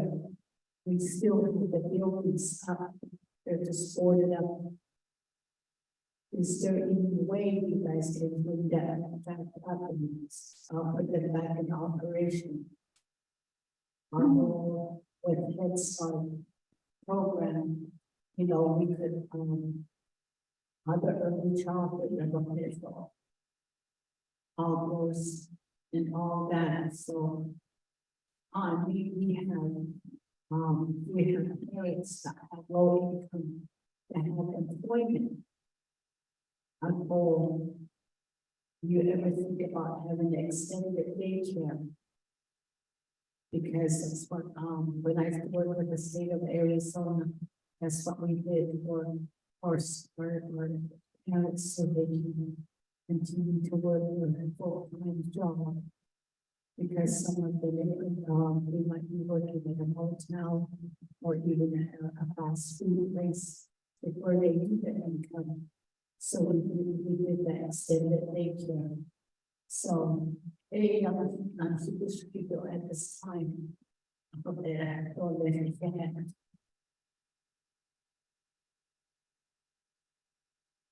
Thank you, Sister, for that question. So with that, we'll give some time and give the floor back to the Honorable Dr. HEHSC, and then also this agents to respond to the questions that were said here. Honorable Dr. HEHSC. Oh, yeah, she said, I don't know, she might feel like, you know, we should go over, but you might not see anything about educational, this. Yes, so I'll answer the first question in regards to the recruitment. We have, in each of the 5 districts, we have staff that are called liaisons. Those liaisons are responsible for part of recruitment. So very recently, we had a recruitment event, which we were partners with another resource, and we did a recruitment in page, so we were able to set up a smart analyst page so that we're able to capture the community within that region. So we do recruitment throughout the Navajo Nation, and recruitment is done in all districts as far as District 5, which is your area, all the way down to District 1, which is as far as Fort Dome, and some of the border towns that were able. And then, so we do recruitment events in those areas. In regard to the recruitment screenings, to capture those students who may be in IEP. We do screenings once the students are enrolled. We have 45-day screening. So once they become enrolled, we do screenings within the 45 days to capture any sort of speech delays. From there, referrals are made, and then they're connected with the LPAs, with the local education agencies who offer the support in speech, hearing, vision. So we do screenings. Sometimes we're able to do screenings right during recruitment. If there's a child find, we do screenings at that during that time as well. And then for the high income Shabbat identity, we do offer overall out of the 1,313 slots, we do have capacity to enroll 49% of our funded enrollment as high income. And that falls under the American Indian and Alaska Native. So we're allowed up to go up to 49% overall of the funded enrollment. So 80%. And we do have a lot of high enrollment. I'm sorry, high income enrollees within that district. District 5. Although referrals, we do referrals, enrollment of other referrals, we like other programs. We do enroll students that are made by other referrals that are made. We work a lot of referrals through the Indian Health Service, so when they do maybe a well child visit, you get a lot of referrals from the Indian Health Service. And those referrals come straight to our central administration at that time when we capture those students. So when you partner with behavioral health, that's another one. Sorry, program for self-reliance. They are another department which they offer their parent training on a monthly basis. They also refer their families to NAPO HEHSC for their student enrollment as well. So we do partner with other agencies. They are referrals. I mean, same way with NAPO Housing Authority, we were able to enroll 2 students. The NAPO Housing Authority, they need a referral to the NAPO HEHSC. So without the neighbors, the paperwork for teaching in regards specifically to the ERC as well as the nomination. The ERC liaison do a lot of the paperwork regarding enrollment, attendance as well. They assist teaching staff to submit some of those monthly reports so that they're not bombarded with a lot of the paperwork. So that's how we use some of the paperwork to take off that responsibility from the teaching staff.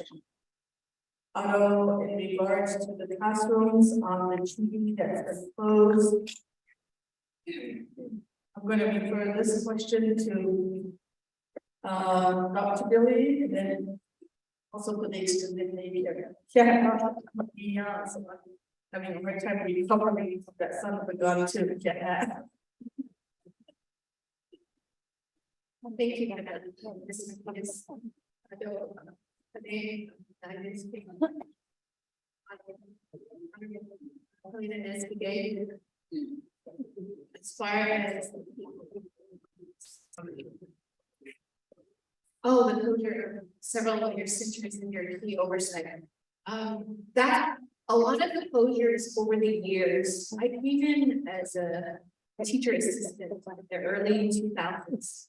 The Eastern Agency alone, gosh, they operated over 100 centers, a whole bunch of home-based programs, just an Eastern Agency alone. And then over the years, the program, as we all know, there are a lot of research needs to play about the importance of early childhood education, brain development. And with that knowledge, a lot of programs started to be done on the navigation. A lot of community schools, schools, they started applying for base grants. And when that happened, a lot of our children started enrolling into those programs on our public school, so the enrollment came down. So for the years, the program has been through funding reductions about 3 to 4 times. And with those funding reductions, came the closures in several communities. But at this time, it's open to all of the chapters, and all we ask in the process is that you can provide supporting resolution for their chapters, auto-encompassing. As soon as we get that resolution that the interest is there from the local community, then our team comes in, the ERC team, they go in, they do the community assessment with the local chapter staff. Identifying the statistic, how many families live within and reside in the community, how many age 0 to 5 age population, and then we put the paperwork together. Auto that paperwork goes through our current policy council, and then the National Board of Education. Auto that's where we can redesignate centers. So there is a way. It's just that we need that stepping stone, which is the resolution from the local governments. And then extending daycare. This is a concept that Mr. Tracy, in meeting with the new division director, executive division director, Cody, because childcare services are under the auspices of Division of Social Services. So we've been meeting with the executive director, Mr. Tracy, has been meeting with Mr. Cody and his staff. I believe Melinda Middleman, who is assigned to DCDD, Department of Child Care Development. And we've been talking about how can we bring wraparound services to the Navajo Nation? How can we operate in childcare facilities to where from the service hour 8:30 to 1:30, those children can be counseled in Head Start program as part of the Head Start. After 30, they transition to childcare program and they can be picked up over there up until childcare closes. Maybe. So we're kind of in the talks on that, and then also presenting to DCD that in some communities we have beautiful sister and childcare centers. Let me work on it. Is there a possibility of allowing us certain programs to go into those and how operating with you? We can go into co-agreements, WOA. But also a lot of those plannings are in the works. Been meeting with them. We're happy that we're finally down, I believe, an agreement with the Department of Child Care to make that happen. And like we mentioned, a lot of that will definitely be documenting this because our policies were updated. We're here for the HEHSC policy today, so that you, with your approval, we can move forward and put these policies into action. And the community assessment is actually the leverage. Program building, expanding, doing a lot of our expansion plans, doing a lot of our agreements within the navigation programs that are currently existing. So they Okay, I'm going to start with that chair. Yeah, thank you, Dr. Honorable Dr. Nancy and staff. Now for Head Start, thank you for the response. For those shut in, Honorable Melinda Gay, follow-up question. Transportation, you gotta answer that one. Honorable Dr. Inez. Okay, thank you, Chair James, for the exciting questions. I'll give it over to Mr. Tracy. Sure, James, so, I'll get it kind of investigated. Thank you for the question. The Head Start is going to be in the process of developing them. That methodology, track how many miles the bus run. And I was talking to our IT coordinator or developer is he is currently, we have GPS plots, longitude, latitude for each spinning. So we're trying to figure out how we can track a bus, for example, maybe using GPS technology. So that's the process. We do know there's 4,600 something miles of paved highway. There's many more miles in every road. So we want to try to capture that because that's very beneficial to the state and the federal government to find funding for transportation. And we will keep you updated. Thank you, Mr. Tracy. Yeah, I'd like to both Dr. Nance and then also Mr. Tracy for that response. With that, Honorable Nancy Gay, any other follow-up? Okay, so with that, committee members, are there any other questions? Just really quickly in regards to the packet that we provided. Under your part of policy, can we get information on your reforms, your policies and procedures, where it talks about the governing body? Can you give us more detail of who your governing body is that's within the policies and procedures? As you know, as council and being the oversight, we are referred to as the governing body. But in their policy, it just states the governing body, so we can have some clarification on that governing body portion. And it is under the regulation number 1302.11, item number 5. So AIE, on that policies and procedures, it indicates the governing body. So just wanted to get some clarification from you and how you will move forward with addressing that wording as the governing body. So we have that understanding as your oversight, and then also under the federal regulations. So with that, that would be my only questions regarding the clarification with that wording. Mr. Tracy, honorable documents. Thank you, Chair. I don't know if Mr. Tracy, please answer the question. Yeah. Thank you. Chair James and members of the Health Education and Human Services Committee.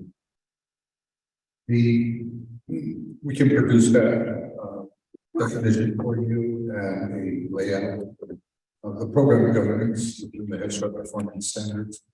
Head Start operates under the policy council development, which is a requirement of the performance standards and program governance. So we'll define that and also combine that with how the Head Start Policy Council reports to the Board of Education, and then it goes up with that in that manner up to the governing body. Now, that's been a long debate. It's a trouble. Who's the governing body? It's really good. Council, and then eventually there's a cascade effect there. So we'll define that. I guess basically. Back to you. Thank you very much, honorable documents, and Mr. Tracy, for that response. With that, there is no other questions from committee members. So going back to a little follow-up in regards to the response, how much time, or can you give us a timeline when we might receive the response back regarding the governing body definitions, the clarification? Honorable Dr. Jimenez. Thank you, Chair. The very courteous places to give you that time. We can have this by next Friday. If not, remember that we have paperwork already, program governance, which is another also policy that we can for SC in the future, but we will start with that and present that by next Friday. And with that, back to you, Chair. Thank you very much, Honorable Dr. Ness, for that, and Mr. Tracy for the response. So with that, committee members, are there any other questions? Going once, going twice, 3 times. We do have a motion made by Honorable Dr. Jimenez and seconded by Honorable Melina Nez-Gay. There is no other questions by committee members, so I will move forward to the roll call vote, and Health Education Human Service Committee is the final authority on this legislation, which is legislation number 0151-23. So with that, Honorable Dr. Jimenez, Honorable Danto, Honorable Melina Nez-Gay. With that, we do have 3 in favor. Chair not voting, and 2 members excused, Honorable Jermaine Simonson and Honorable Yanita. So with that, hereby legislation number 0151-23 does pass, and Health Education Human Service Committee is the final authority. So with that, congratulations now on the Head Start.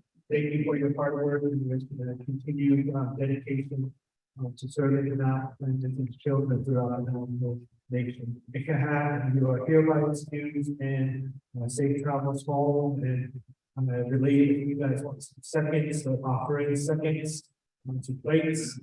So I believe it has wooden foils too, so you're able to take some home. So put together safe travels, whichever way you go, you're gonna go through Zuni, you're gonna go through Sapporo, you're gonna take the Silk Road. It's but safe travel, project. So with that, we'll go ahead and move on to the next item, which is legislation number 0152-23. So with that, I will have staff read that into record, and then we also do have the hard copy before us. And so ADA get the roll legislation number 0152-23. We'll go ahead and have our legislative advisor, Ms. Kanali, read that legislation into the record, and from there I will call for a motion. In a second, and again, there's two ways of doing this. We have questions and we'll provide the sponsor.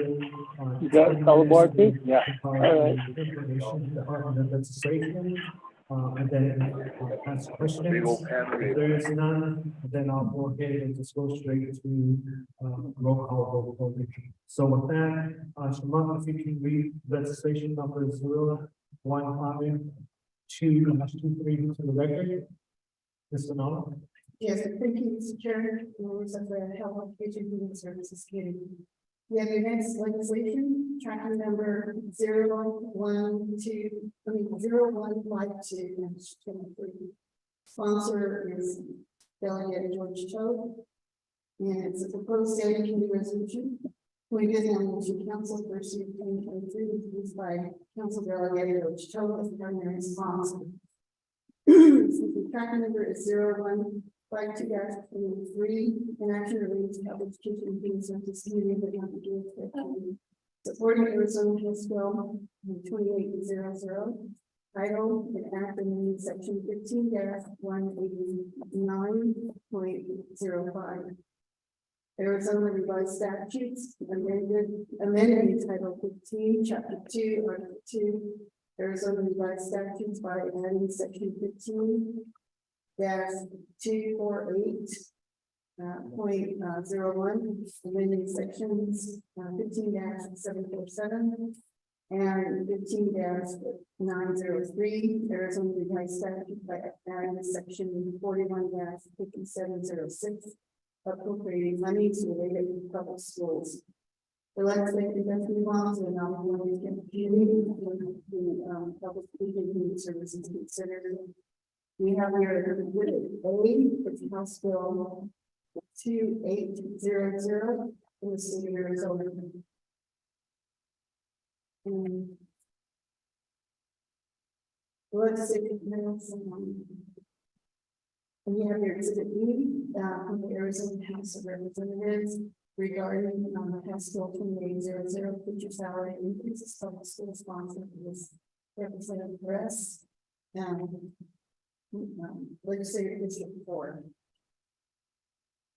Also, the legislation has gone through a 5-day comment period, which ended July 16th, 2023, and no comments from the public were received as supporting or opposing, or comments or recommendations were not received. Mr. Chair. Thank you for reading that into the record. With that, I will call for a motion.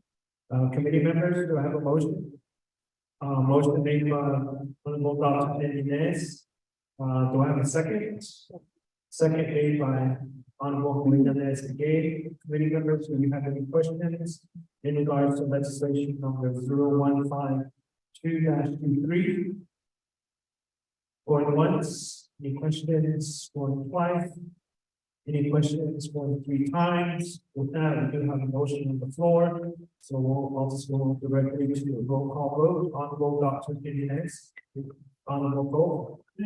Honorable Helena Nastigay. With that, we do have 3 in favor, Chair not voting, And two excused, Vice Chair Simonson and Honorable Benito are excused. So with that, we do have legislation here passed at Health and Education and Human Service Committee. And it will move forward to the committee. So with that, again, thank you, committee members, for that. Going on to item number D, which is an invitation to meet with the Tulare City Regional Healthcare Corporation at Tulare City facility to receive their annual report. And the presenter is going to be Mr. Thomas Walker, and he is requesting in regards to what day we will be available either in August or September. Committee members, what day would you like to have our HEHSC meeting out at Tulare City? And Mr. Chair, Mr. Chair, we have Thomas Walker Jr. on the line, just to let you know. Okay, we do have Mr. Thomas Walker on the line as well, so he's listening to him. So with that, for sure, the legislation passed to change our meeting to Mondays. But we haven't gotten the final legislation yet, so most likely in August, we'll be transferring over to Mondays instead of Wednesdays. So we'll probably need to look at dates for the Mondays to have a HEHSC meeting in Tulare City at the hospital. Dr. Nance, do you have any dates suggested?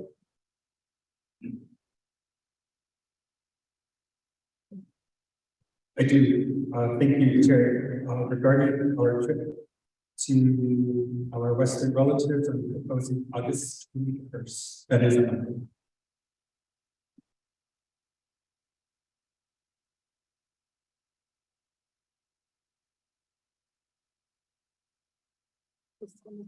August 21st is the date. Committee members, now is the calendar. August 21st will be our regular HEHSC meeting. Honorable Dr. Nance. Yeah, I thought we were choosing the date that of course. Sorry. Yeah, it's the 21st. Okay, August 21st.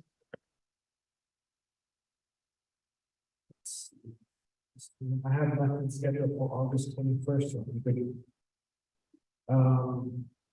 I know August 21st. We'll most likely be doing our budget and finance committee. They'll be doing the budget hearing as well, which is August 16th to the 24th, but we can always work with those dates. August will be a good time to go out to Tulare City because in September, eventually we will have a certain deadline date to utilize travel, key card, and so forth. So ADA will not up in September. So August 21st, are we okay with August 21st, everyone? August 21st. So with that, if you can relay that back to Mr. Thomas Walker, that we will be going out to Tulare City, the meeting on August 21st at Tulare City facility to receive the annual report and plus any other legislative items that will be in the agenda.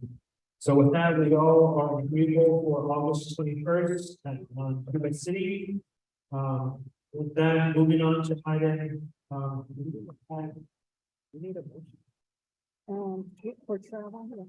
Okay, so with that, for August 21st, to be at Tulare City Regional Healthcare Corporation facility, motion made by Honorable Felina Gay. Do I have a second? Honorable George Toth. Any questions, committee members? No questions. Honorable Dr. Nez.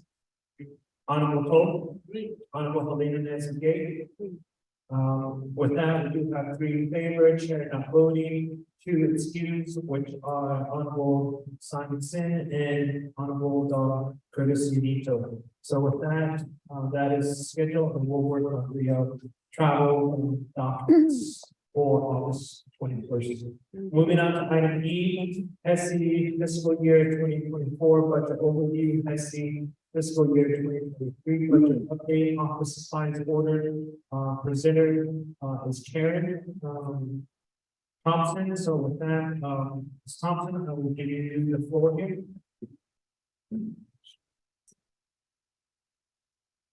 We do also have the document before us, the budget that is before us. Maybe what we could do is just go briefly over it really quickly, and then we can have a motion in a second to email you what our thoughts are regarding the office supplies orders. So with that, staff.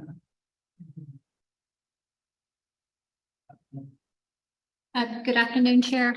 So I do the budget summary report every Monday to make sure that we are operating in good standards instead of in the red. We have until September 15 to complete spending what we have. We have in line item 4120, we have a big amount that we need to spend. So if you can, please forward me your office supplies that you will be needing. And operating supplies, we have 4,000. We also, I'd like to request if we can do a budget transfer for meals for the month of August for our budget meetings. And that way we can get it covered under our own account instead of utilizing Office of the Speaker's account with their POs. Like I said, we need to spend a lot of what we have before 15. Please keep in mind that P card for their travel on P cards, those are going to be closed. The last day you can use your P card is September 15. And then after that, it'll be start back up on the new fiscal year in October. I don't know if Angie has any other things, any other attachments to do on it. One other thing too is I've been keep making sure that I've been keeping on top of all of what we have expense charged to us. I did send you an email regarding that we were charged on 2434. That one is going to be a JV back into one of the special or regular meetings. We got that taken care of. However, when I further looked into some of the other details that we have with our travel, with community travel, we have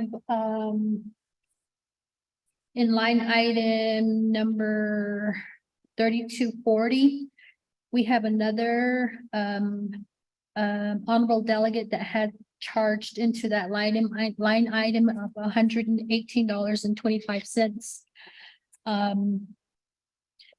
And then in line item 3260, the same delegate plus another delegate utilized charges in our line item. One of them was $255.63. The other one was $70.04. So I had talked to Chief Rico on this and how to resolve it. So we'll be taking care of that one later. And those are the only things I have as far as our budget. But like I said, I check all the budgets every Monday morning, make sure that we're operating well, and I do look into it to see what we have further if I see there's something wrong with it.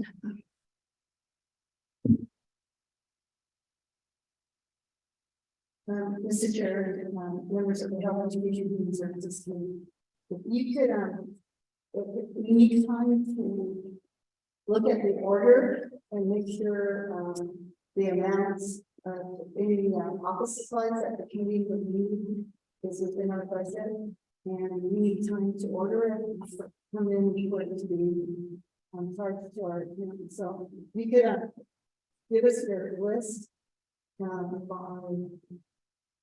the end of this week. If possible, yes. Yeah, if possible, the latest by Monday, so Karen can start the process, and then that would be very helpful. And excuse me, I also distributed the renovation fiscal year 2024 budget preparation calendar, along with the information that we got from I think it's the controller's office is the year end closing timelines. And they do adhere, the office of controller has adhered to that in the past. The other one is the Health Education and Services Committee FY 24 budget overview. And that's the budget that I forwarded to Speaker's office. We did that you have copies in your packet, as well as I did email it to the community members and the staff there. And what the instruction, the budget instructions I received was to use the base planning amount, the one from the previous year. And so you'll see that in the proposed budget on column B, which is $56,521. And in the past, well, the priority is the committee personnel expenses. And that will cover the regular meetings and as well as the special meetings. And then secondary is travel. Your personal mileage to and from meetings, as well as travel to meetings on the reservation. And last is the supplies, lease rental, and we secured that at a low just to keep that open. And special transactions is the same. We put in a lower one, so we'll keep that now open. But I think 56,000 is not nearly enough for the Health Education and Human Services Committee. I do think it might last half a year, half this year. So I would recommend unmet needs modification. A recommendation to the lobby and the council to consider to increase the budget and Health Education and Human Services. And that would reflect on your activity in form 2. But if you do get an increase, then these numbers will significantly increase. But part of it is reaching out to the states, Mexico, Arizona, Utah, and Colorado, and also the other goal and objective is to reach out to the federal government on some of these programs that HEHSC serves as oversight to. Mr. Chairman. All right, thank you. Again, those of us on the panel, thank you for that overview of our budget. So with that, committee members, please submit your supply orders by end of this week, Friday. Email it to Karen and Angie. I believe if we could have our principal attorney, can we assist her also? She would like some supplies from our budget. She does provide service to the HEHSC community as well. So if that would be helpful. And then committee members, I know if you guys want individual printers or individual tablets or some sorts of that, we also need to know that. That way we do it by a motion in a second. That would be very helpful. Again, I think our principal attorney would also appreciate some sort of supplies like that as well to assist the committee. So I will go ahead and call for a motion for the electronics devices as the tablets or the printers for the committee members. And then also to get a list from our principal attorney regarding supplies and equipment that we need, because she does serve the pleasure at the HEHSC committee as well. So with that, I will ask for a motion. Honorable Dr. Hernandez, makes that motion, and then second, made by, second, Honorable Alina Nancy Gay. Committee members, are there any questions? Again, please think your listening supplies listing by Friday. And I think we also need to include USBs and hard drives. We do have documents that we received, and having multiple USBs is still time consuming at times, but those hard drives will be helpful for committee members. That way, they can scan their documents into that hard drive and carry around. And then 8 cartridge, but we'll get those supplies to you. Listen to you this week, though, but we'll all include that within the motion in the second here. Ms. Thompson?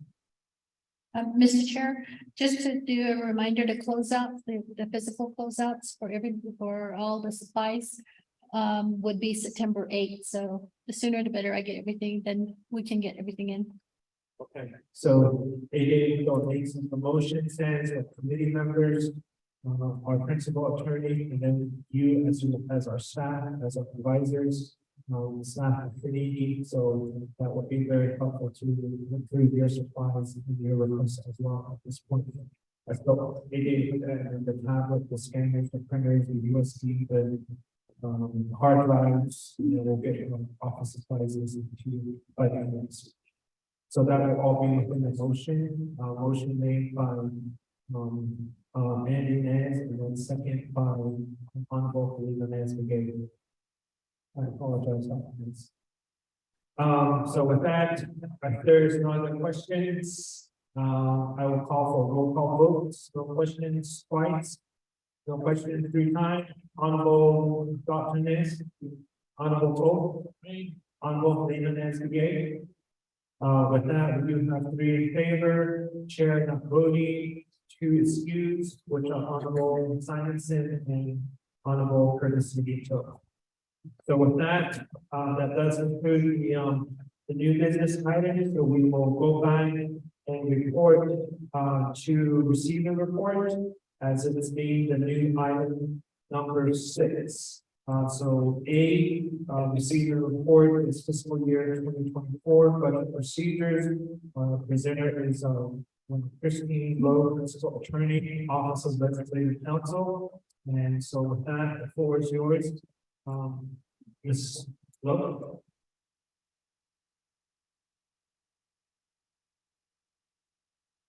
Thank you, Chair. Okay, so Angie is passing out some documents that I just wanted to discuss this afternoon.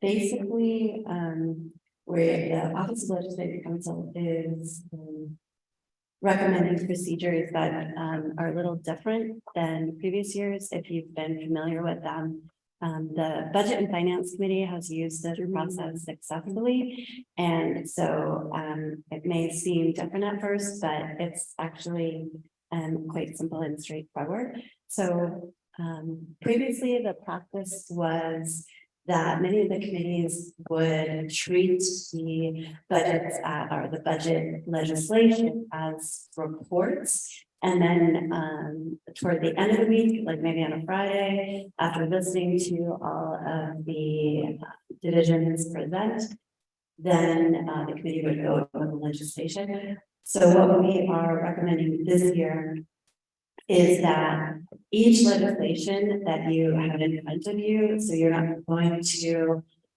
so whoever the sponsor winds up being, every legislation, every division or program is going to have a legislation. So you have, as part of your oversight, you have services, you have veterans, DSS, health, and I think I'm forgetting somebody, general services. So you'll hear from all of them, and you'll get these really thick packets of information. There will be budget documents and lots of details. But in order to streamline the actual legislation that goes in front of the committee, what happens is I have lost. Okay. So if you look in your packet, you see a resolution, SAU-04-22. And that is a sample of the budget legislation for Division of Human Resources.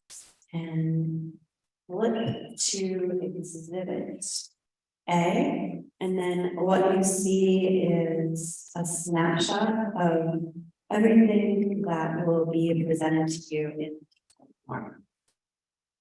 So the key column there is the proposed general fund budget. So that's what's proposed for fiscal year 23. And then to the immediate left is what was proposed for the previous fiscal year.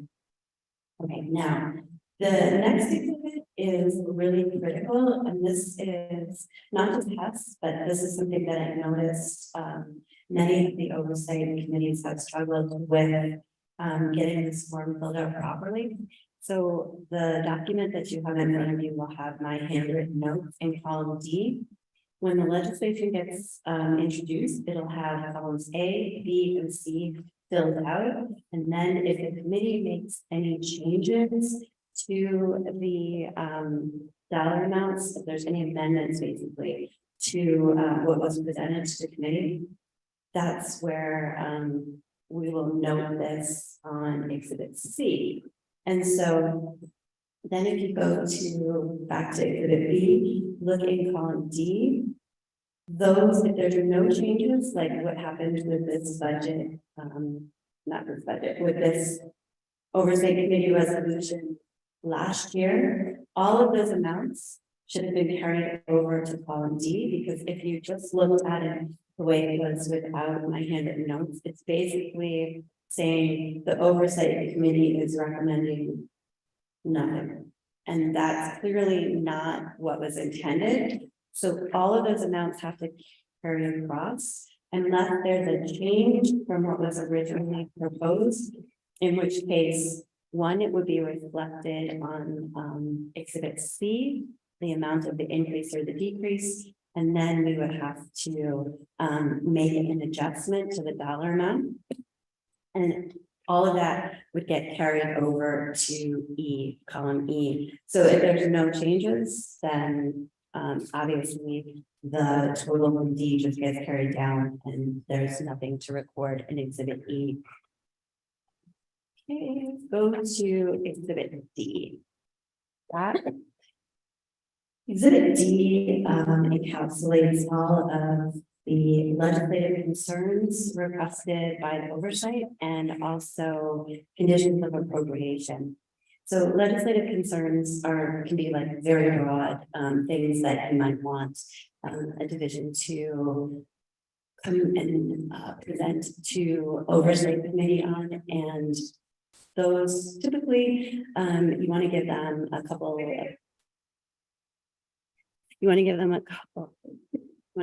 couple of quarters to be able to get a response back to you. There's also something called a condition of appropriation. And unfortunately, I don't have the forms for the condition of appropriation.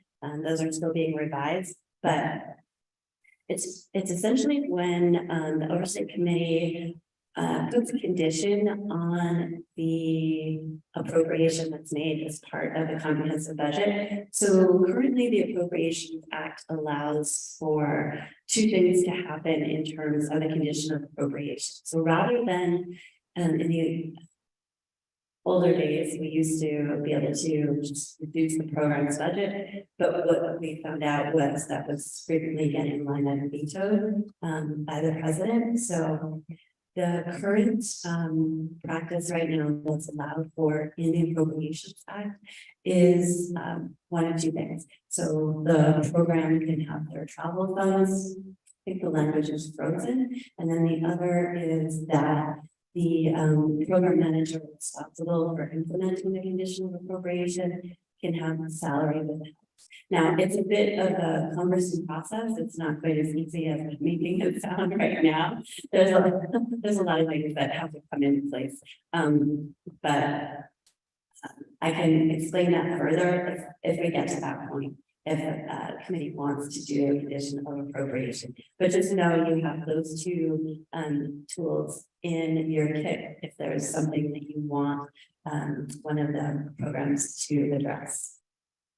All right, going to exhibit E, that is your unmet needs. So if a program is requesting to have dollar amounts of unmet needs included, that would be where they would go. And then exhibit F, you'll see my note that that was a form that was used to reflect carryovers, but because of Council Resolution C 7222, now Nomination Council put a restriction on carryovers, so appropriations will lapse unless there is 7/8 vote, the full nomination council, 7/8 is 22 delegates.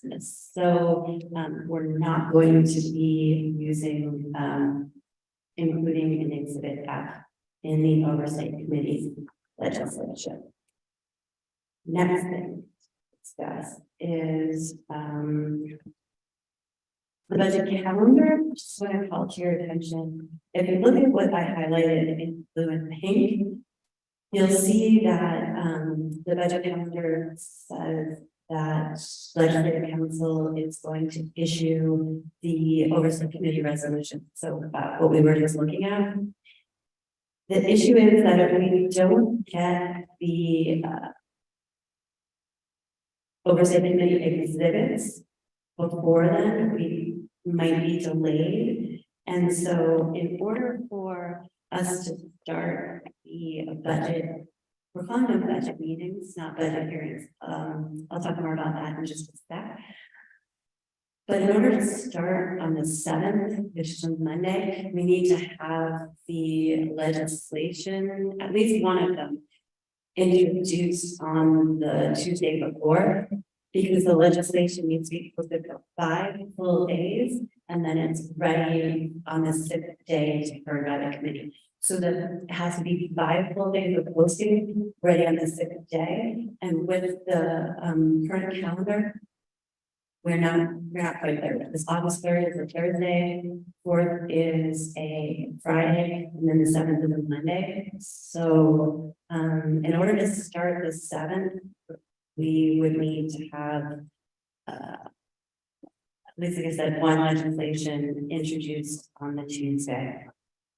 So subject to change, and I just wanted to point that out because I know that on the agenda, Angie has proposed social services to be on the 7th.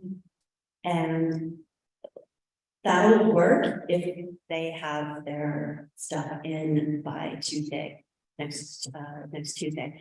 So we'll see who actually gets their information in first and is ready to go on the 7th.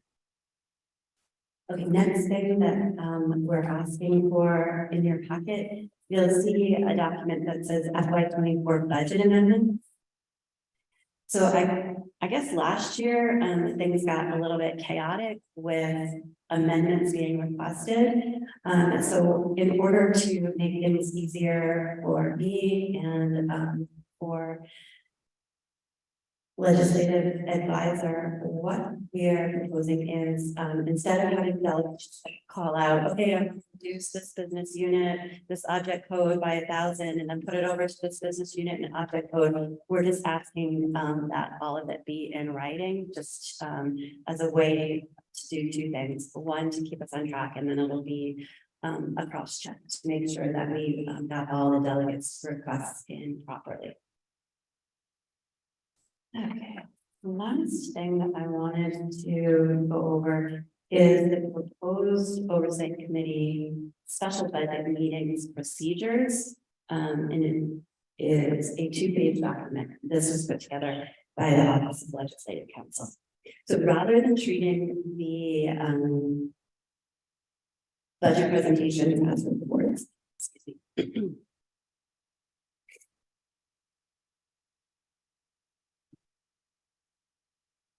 Okay, rather than treating the oversight committee resolutions as just simply reports, everything is gonna be packaged together, so you will have a resolution. And then the sponsor will come before the committee, so usually it's the chair, but it might be another delegate as well. But so the sponsor will come before the committee with OMB will also be there, so OMB will give a brief budget summary. And then you'll also have the division director or his or her designee. And from there, council delegates will be able to ask questions, just like always, be able to ask questions to the advisors, and to OMB as well. And then, like I said, there's the amendment form, so if any amendments need to be made, if there's any legislative concerns or conditions of appropriation, that'll be the time when that all gets included. You'll be voting on them. You'll be voting on legislative concerns or conditions of appropriation, just like you would as part of any other resolution. We put down as a suggestion to allow presentation to be 10 minutes. That's usually enough time to get through the prepared explanation, but that's at the discretion of the chair, as always, to increase the time. And then usually what takes up more time is questions and answers and comments and back and forth. And then also if there's amendments. Now, this is a really key part.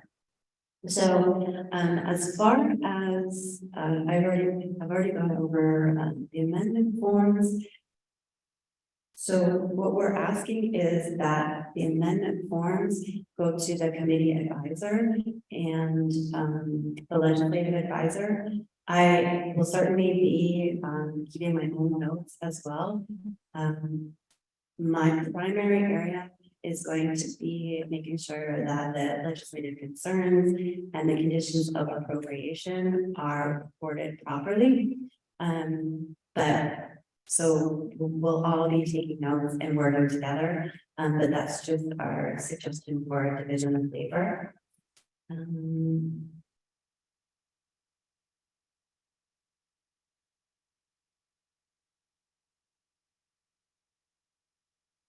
All right, that's why this next part. So that's why I talked about the oversight committee resolution first, so that I can talk about exhibits C and B. All right, so typically what happens is OMB understands the oversight committee exhibits better than the programs typically do. So we're suggesting that OMB and the programs work together to be able to complete exhibit C if changes, and then complete exhibit B properly, because as I mentioned, I'm not sure I saw any of last year's oversight committee resolutions filled out properly, at least exhibit B. All right, now, so if you have a live resolution in front of you, you know you can only table it one time, and then after one tabling, the second tabling means that it's permanently eliminated from the case agenda. So that's where we have to be careful. What we'll do is you can always take a recess if you need to take a recess. So maybe I need to draft an amendment, maybe I need to draft a legislative concern. So you can take a recess for 30 minutes. And typically when you want to do the tabling is we want the programs in front of you and you send them back to revise their detailed budgets, and then they have to come back in front of the committee. So that is typically where you want to put the tabling so that it gives them. So maybe let's say DSF has in front of you on Tuesday and you table it until Friday. So DSS would come back in front of you on Friday morning, present the information, and as long as the committee is satisfied, then that's great. They've tabled it, and then the committee can vote to approve the legislation. Now, if the program comes back, if DSS comes back and something wasn't done with committee wanted it, or there's another issue that crops up, then what has to happen is in lieu of the second tabling, then there has to be a recess. Because if we go into second tabling, that's where the legislation is permanently eliminated from the committee's agenda. And we don't want that because that was gonna mess up the whole budget process and we'll be a week behind. But that's I would say the most important thing to keep in mind with this new process. It's not terribly cumbersome, but if somebody tries to motion to table a second time, I'm sure I will jump out of my seat. So you don't have to worry about that happening too much. So, okay, yeah, we're gonna vote, we will vote on all amendments and just like always, just with as does with each and every other type of legislation. This legislation that happens to deal with program budgets that are like part of the comprehensive budget. So I'm not sure I made this clear. Oversight committee resolutions, so those are going to go in before BNF. This is the resolution will not be for BNF to act. So it's not as if BNF has final approval authority. You will be has to be the final approval authority for the resolution. It will be what I call a closed resolution when it goes in front of the Budget and Finance Committee. But so what happens is the chair or vice chair or perhaps another committee designee will go with the program, with the resolution in front of BNF. And it's called the negotiation process. So it's not a negotiation in a broad sense, but from that point, BNF might make proposals to make changes to what the oversight committee suggested. So just so that you know, that is a possibility, something that can happen. And I think that's all I wanted to say, unless committee members have any other questions. Sure.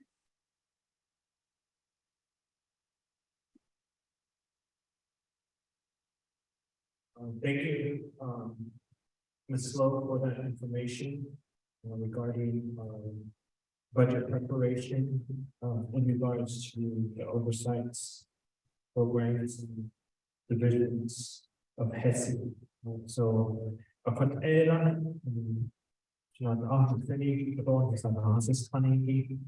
so just know that we're going to be busy the week of August 7th.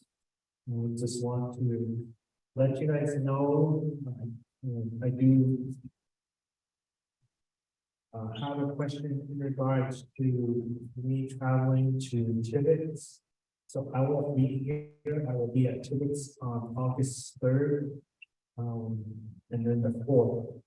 So I will ask either my vice chair or any of the committee members if you work with Ms. Lowe, legislation to be dropped one of those days. If you're not going to Tibbetts, to be available so we can drop legislation or programs. Divisions that we have oversight. So and then I guess depending on when legislation is dropped, we'll have a definite date on when we will be beginning.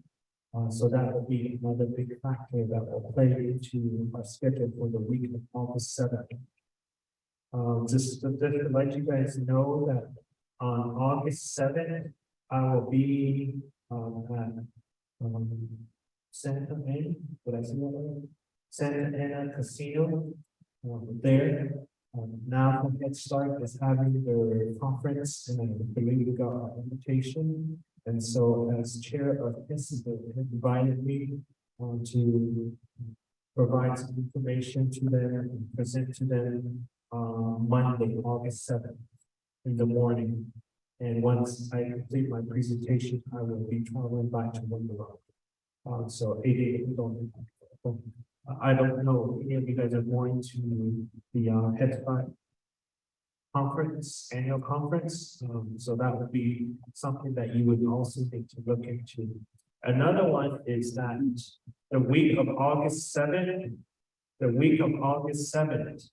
Division of Human Resources are having orientation of all the chapters, the 110 chapters at Poneros. And that's that Tuesday, August 8th. So just FYI for you guys, but if everything goes planned, and if we drop legislation August 3rd, everything's the same, we'll be listening to the budget session for now Nation Department of Health, now Nation Division of Veterans Administration, which will be on August 8th. So just an FYI for you, and then August 9th is going to be our regular HEHSC meeting in the morning. And then once we conclude with our regular HEHSC meeting, we will be just jumping across and starting our budget session in the afternoon with now Nation Division of Human Resource, and that will just be that Wednesday, August 9th. Okay, and then just an FYI. Out of the rest of you, this is only one budget meeting, one department on Thursday and Friday as well. But again, like I indicated, it all depends on when the legislation drop and when the 5-day comment period goes through. So I just wanted to mention that, and this is a very good thorough information to prepare myself for the budget. I really like this form, the budget amendment. We know last year we went crazy with making amendments, but I think this second form is very helpful. It will keep us all in order and organized forward making those amendments in the budgets. Those are my only comments. Committee members, you guys have any other comment, questions on both documents?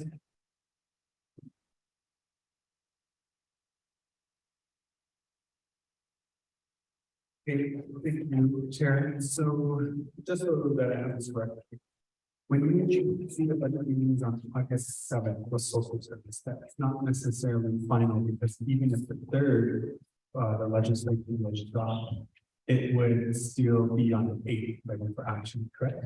Okay, so I think that's safe to say then, because I also got invited to do a presentation on Head Start in the afternoon of the 7th. So if that's the case, then I can just do that.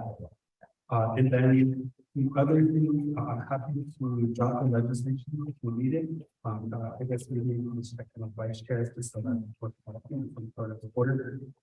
But I'm not going to today, so I'm happy to do that. And so I just wanted to clarify, because I initially have crossed everything that week, but if it's the 8th, then I'm okay with sticking with the 7th, because they had me at 1 o'clock in the afternoon. Okay. If I may. Ms. Lowe? So just one caveat is if I can get any of the programs to get me the oversight committee, the oversight resolution, but it's ahead of time, I'm gonna drop that legislation as soon as I'm gonna get that legislation out the door so that it can be introduced as soon as possible.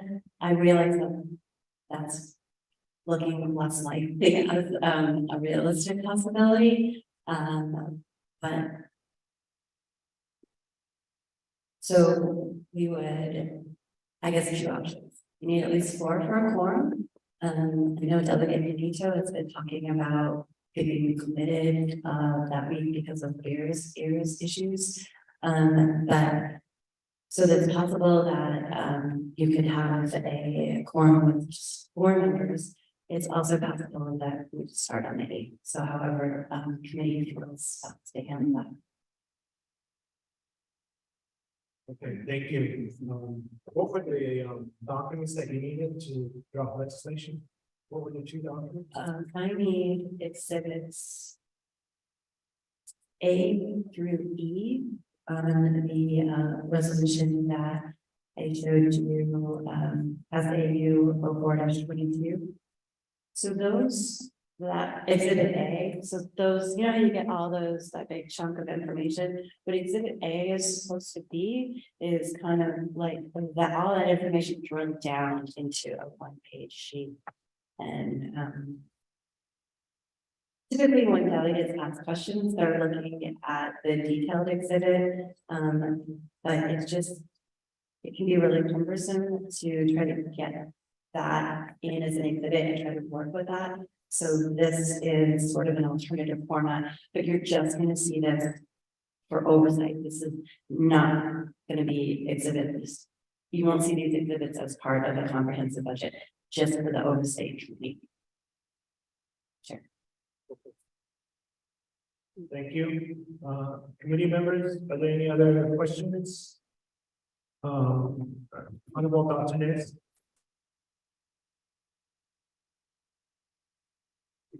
Thank you, Chair. So I guess my next question, this may go to staff here, is what are the possibilities of actually getting all the exhibits Kristen needs? Will that be sooner, or are we gonna stick with the August 8th start date? Thank you, Honorable Dr. Nez. It will all depend on the program that we have oversight. They're the ones that submit this whole packet to one of us. But just an FYI, I know that I'm going to Tibbetts for sure. Honorable Helena Nez-Begay and Honorable Vice Chair is still up in the air if they're going to be attending. So that would just leave, if the two decide to go, then it would just be Honorable Toll, yourself, and then Honorable you need to drop legislation if need to. Again, it all depends on the department when those submit those documents to us. Okay,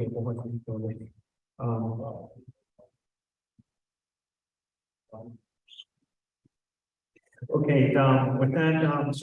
Benali. Yes, Mr. Chair, members of the Health Education and Human Services Committee, what I could use an email to all of the oversight as services for oversight work. But having them drop off their budget, that would see the emphasis. I remember last year, I think which council was like the exhibits, but the programs got confused, so they just dropped off the entire budget. So just kind of like extracted what they needed.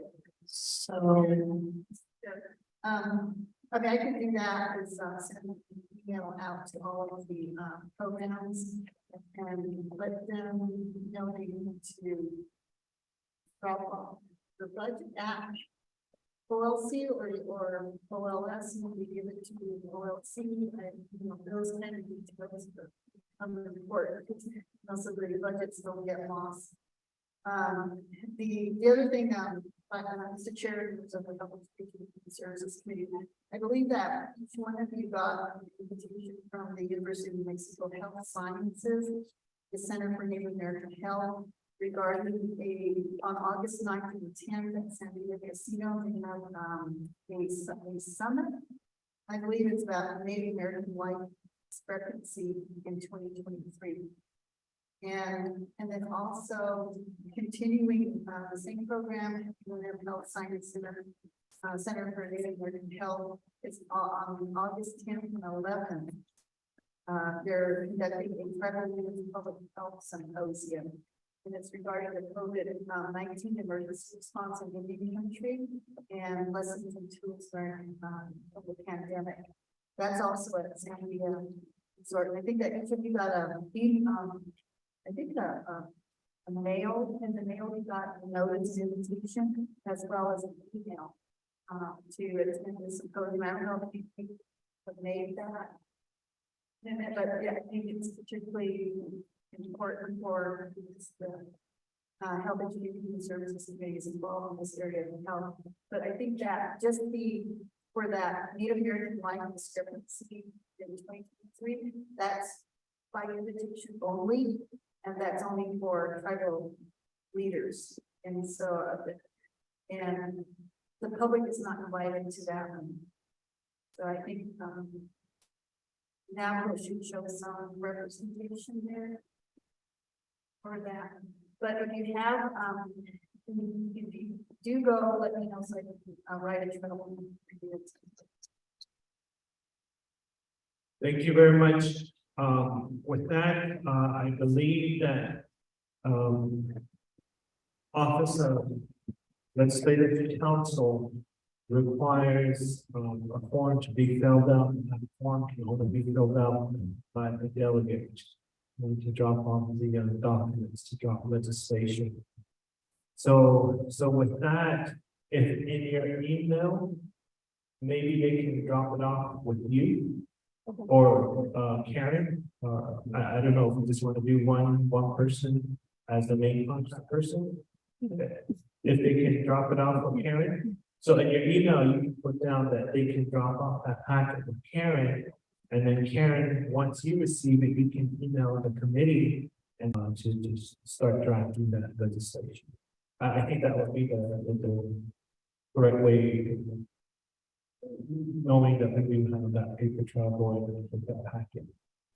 Ms. Lowe, do you have any recommendation? Yeah, if you want to fill the format ahead of time, that's fine. We're not going to be sticklers about requiring the exhibits.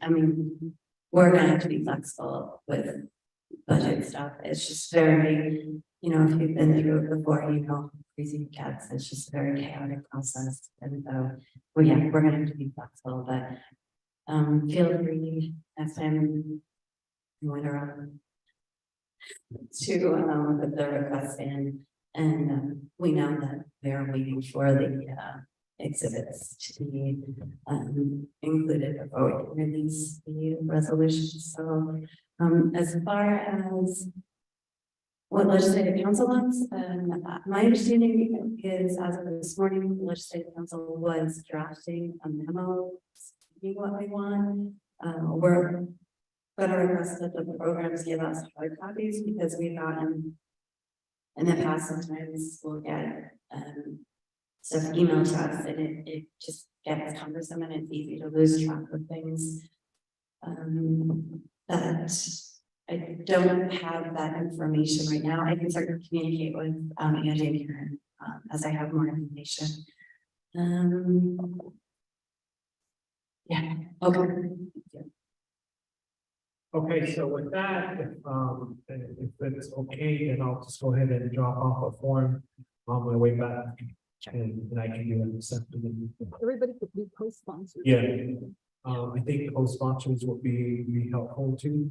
Unless one of my colleagues wanted to run with it, I mean, I don't mind being a co-sponsor. If one of you guys want to be the sponsor of a department, that's totally fine too. But if no one says anything, I'll go ahead and just drop the forms for all the departments. And that way, Ms. Lowe has all the department forms with her. Well, we are on travel at 2 tickets. But if you guys want to sponsor, I'm totally fine with that as well. And when I come back, I can sign as co-sponsor. Will be all up to you, just let me know. I'm perfectly fine. Either way. Any other questions, committee members? In regards to reports here regarding the 2024 budget procedures presented made by Ms. Lowe. Going twice. Any other questions? If not, then I'll call for a motion. I'll call for a motion.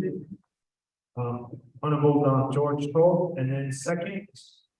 Do I have a second, committee members? Honorable Andy Nez. If there are no other questions, fourth call for questions, comments. Roll call vote. Honorable Dr. Nez. Honorable Toll. Honorable Helena Nez. With that, we do have 3 in favor, chair not voting, and 2 members excused, which are Vice Chair Simonson and Honorable Yanito. So with that, that does complete report A, and so moving on to the next item, which is B, overview.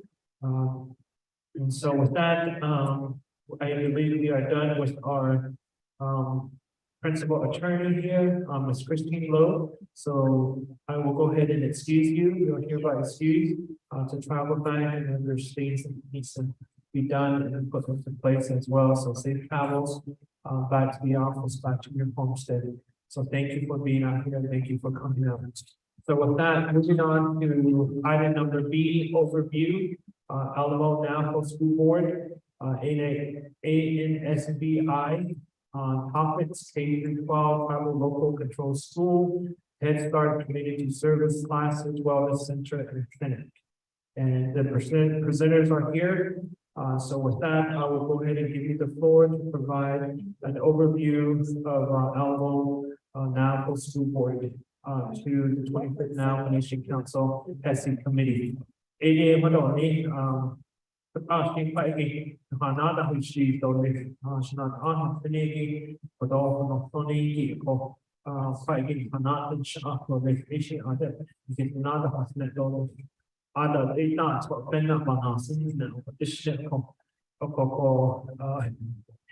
If it's the same from this morning, then just let me know, and then I can just call for a motion in a second to accept the information that you provided with us this morning. But that's totally up to you guys. But the floor is yours. But Adam, thank you.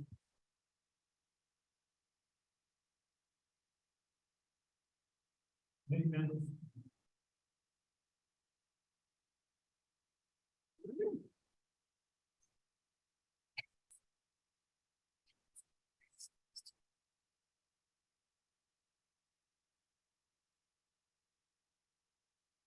Fix our battery.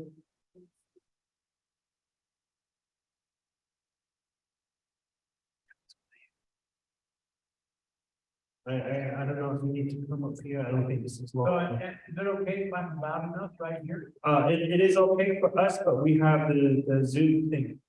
So they won't be able to hear you. So that would be another issues and concern. Do you have batteries? Yes. Okay. Okay. So with that, listeners that are on the line, I want to appreciate you guys for being on the line. I know we did earlier, we did have staff on the line from office of speakers, Mr. Ohio, Venus, and Oxygen, and then Miss Stacy Allison. Thank you for being on the line. I don't know if we have office of president, vice president, representative on the call. So, and then all the other listeners, thank you for being on the call. So with that, I believe they have their microphone, they switched out the battery, so so the floor is yours. Mr. Chairman and members of the board, it's an honor to be here today. I know I'm trying to keep it brief because you guys have a long trip to wherever you're going, from wherever, because Alamo's a long ways from anywhere. So with the K-12 school system of which I represent, I would just like to say that I've been on for almost 2 years. It came on during COVID, and so we obviously have many hills to climb here. Our students are behind. We do have a problem with attendance, and we are working on this. When I came on, we had 12 openings in the middle of the school year. Proud to say that this year, with the help of Mr. Curley and his staff, we have now filled almost all of our teaching vacancies. We are ready to go. We have new programs for our high school students. We have rearranged our administration so that we can address some of the discrepancies that we've had with special education. Part of our problem is getting one-on-one help in special education. We've had to use online services, and hopefully we'll get back to that. But we have made in order to improve our schools. We have some very good kids. Some very good kids. It's that really want to learn, And we obviously have a lot of obstacles to overcome. But I can't tell you how hard the staff is working to make those improvements. And we've established the testing criteria so that we can track the progress of our students. We've added Read 180 and Math 180 programs. We've added JAG programs. And we have, like I said, we've got our special education programs. We're looking forward to a very positive school year for the Alamo school system. And with that, I'll stand for questions, or I'll turn the time over to Mr. Curley, our CEO. Thank you for this opportunity. Mr. Curley. Thank you, Chair, and just the items I mentioned locally. Our reauthorization was for one year under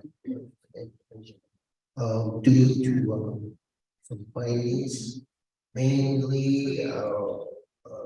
procurement findings. So we're working on that, updating it to match up with the federal procurement policy. So every this year would be with like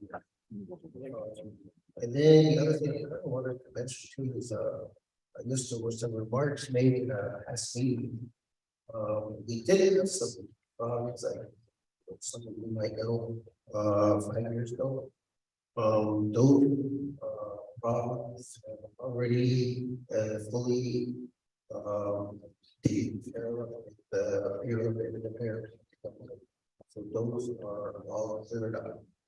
The current board members after that have been adhering to policies and they all do per HEHSC policy. They all under the regular federal guidelines that are related to caravan travel, different kind of policies that we use at the school. So I just want to mention that we were that those events have all been taken care of.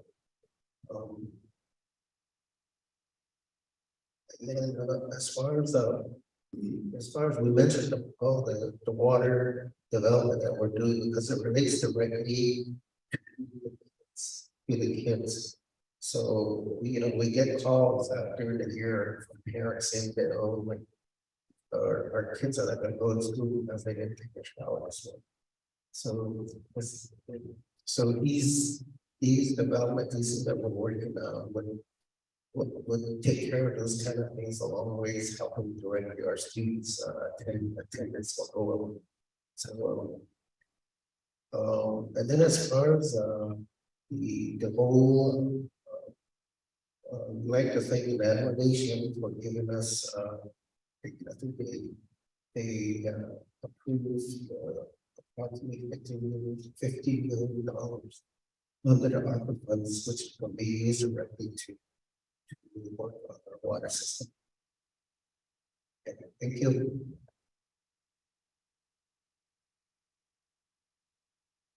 Oh yeah, this concept HEHSC West as a board president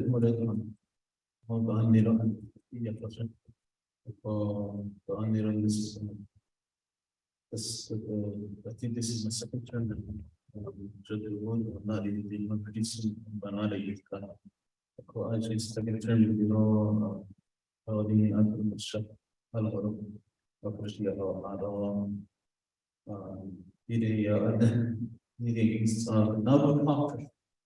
I see, how to reach needing 110 chapters of the content. Okay, he and the year is going to be they are it's a more action. I don't feel that it has the area around us. The Arabic is a little bit of she even if you got one action, they need to know around the home. مثلا بيات كيكون تدخين ليه ده بالضبط بدي أغلب يجي كيف أقدر إني خارج من في عليه أشيل بكرة يجي ويجي ده صانعي ده هو لسه ده لسه معنا ده كده أشيل أنا سندل سندي اللي بنرس هون بنرس إنسان كان عليه وإذا أسمع هي تطلع على زين أي أرى بيبي كان بيكون أجل كي أرى بس إسكان جاء أرى أنا بتشتري وأنا هي الأرض في كده والأرض أسمع أشتغل بس موديل but in the on the school as the home education naturally of the mother. So I guess speaking para lagi everybody. At say maybe the don't mother sudah that yes speech and the every day. Aku dari sini nasi ini kita akan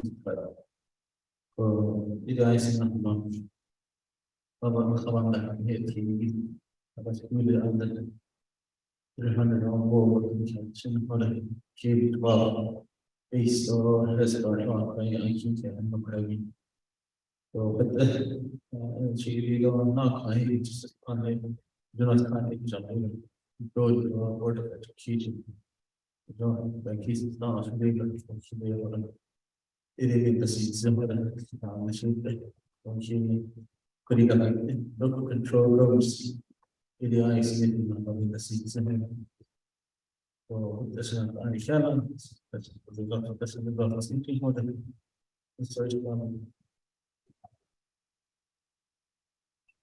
كلام president or committee or administration. You heard me this morning about what I said about all the visions and everything. Already said all those remarks, everything, how many employees, how many divisions we have. And one thing, there's a couple of things I want to put in there. One is next spring, I want to invite you guys again. We're going to have a groundbreaking for our new clinic up on top of the hill over here. 99 million cost estimate, and it's a 2-story. And with everything, the plan and designs, everything's ready, shovel ready, but all we need to do is just to get the date, and we're going to start the construction. And then that's when we'll invite you guys again to come out, have you guys out here again, to eat everything again. And I appreciate you guys coming down, really. I know it's a long ways. It takes a lot of dedication to come down here. And that's why I was just out telling them, we're way down here. We're like the farthest one, the smallest one, but we're the dynamite. That's what I would say, the big one. But we see what we have with the uniqueness and everything that's around us. It's nice. And what we have all our structures. And the second one I was going to say is any way in a possibility. The other day I met with one of our legislators. He told me that one of your private infrastructure grant is up this coming year. If you guys want to use that money, it's going to be reverted back to the state. That's what she told me. And it's one of our projects, one of our water projects here in Alabama. We've been waiting for that for 5 years now. They just been saying it's at DOJ, it's at the office, it's at the president. It's just, they're just giving us the runarounds. And as a committee, please look at that for us, see if we can find where we're at with that, the funding, so we can start off the project. We're ready, but our only thing is we need to find out where the funding is, tip grant. And there was one more I was to see. Education, but you heard all of our administration and the board president talk about all these things that are happening. So, and the uniqueness to minority set money, my 2 cents this morning, so. And again, I'd like to thank you for coming out here. For traveling, and you guys have a meeting, and final note.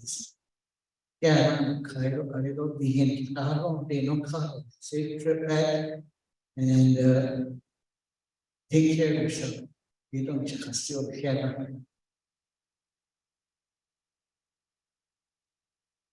Again, thank you for the whole school board.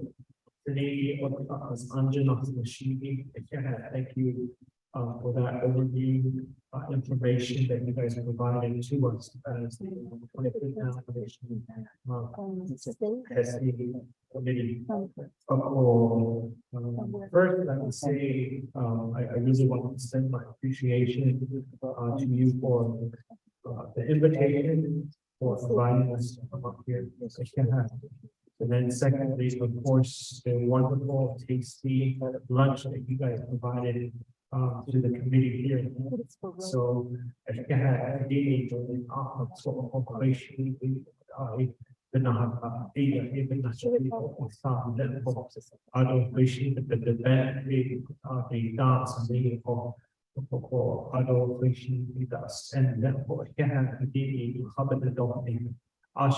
please tell that we are very thankful for that wonderful lunch that you guys did, and then for the invitation. This is a beautiful facility, Joliet, and number two, I just want to say job well done to you guys for filling all your vacant positions. It is really hard to do. I don't know how you guys did it, but I send my appreciation to you guys and congratulations to filling all of those positions. And it's hard, somehow you guys did it. So it was most likely a team effort. I just wanted to say job well done to you guys. Number 3 is in regard to the Department of Education and then Board of Education. I know with the reinforcement that has happened. It's something that the HEHSC committee has inherited. On HEHSC,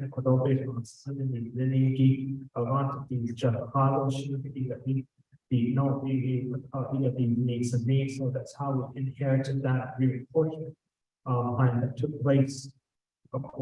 We hear your concerns, we understand where you guys are coming from, that it needs to be brought back to the local level. We understand that. At the same time, but all the way we've been informed and the way we've been addressed at this reinforcement was there was a voting that was done by the school board members. So there was plan 1, plan 2, plan 3, plan 4, plan 5, plan 6. One of those plans, I think it's plan 4A, is how it was provided to the school, all the school boards, and they voted on that plan 4A, I think it was. And so that was the outcome of how the school board wanted to move forward. But somehow plan 6 came into the picture through executive session. So that's how it was established for so we understand where you guys are coming from. So right now, what we instructed Department of Education is to provide those plans, to put all those plans back together and then present that back to the Health, Education, Human Service Committee. Those plans that were initiated, although for those school board members, somehow they voted on that. Because by the end of November of this year, we have to re-establish a new plan for the school board. It happens every 4 years, and that 4 years is coming November, end of November. So so I just wanted to mention that to you guys. I know that there was myself For those sisters, Honorable Elena Nancy and Honorable Curtis Nito, we did also attend the DeBoza Summer Conference out in Vegas, Las Vegas last month. And so we did a little forum there, at that conference, and we heard school boards that were present there, their concerns and issues, and we carried that back with us to Winter Rock and then to here at the HEHSC committee member. Committee meeting. I just wanted to inform you that we are doing our best, and we are asking Doty, the Board of Ed, to also work with all of the schools at the same time, working with the boards of the boards of the commission. So for all of those come into factor because of the law and also the organizational charts that we provided to HEHSC committee. Doty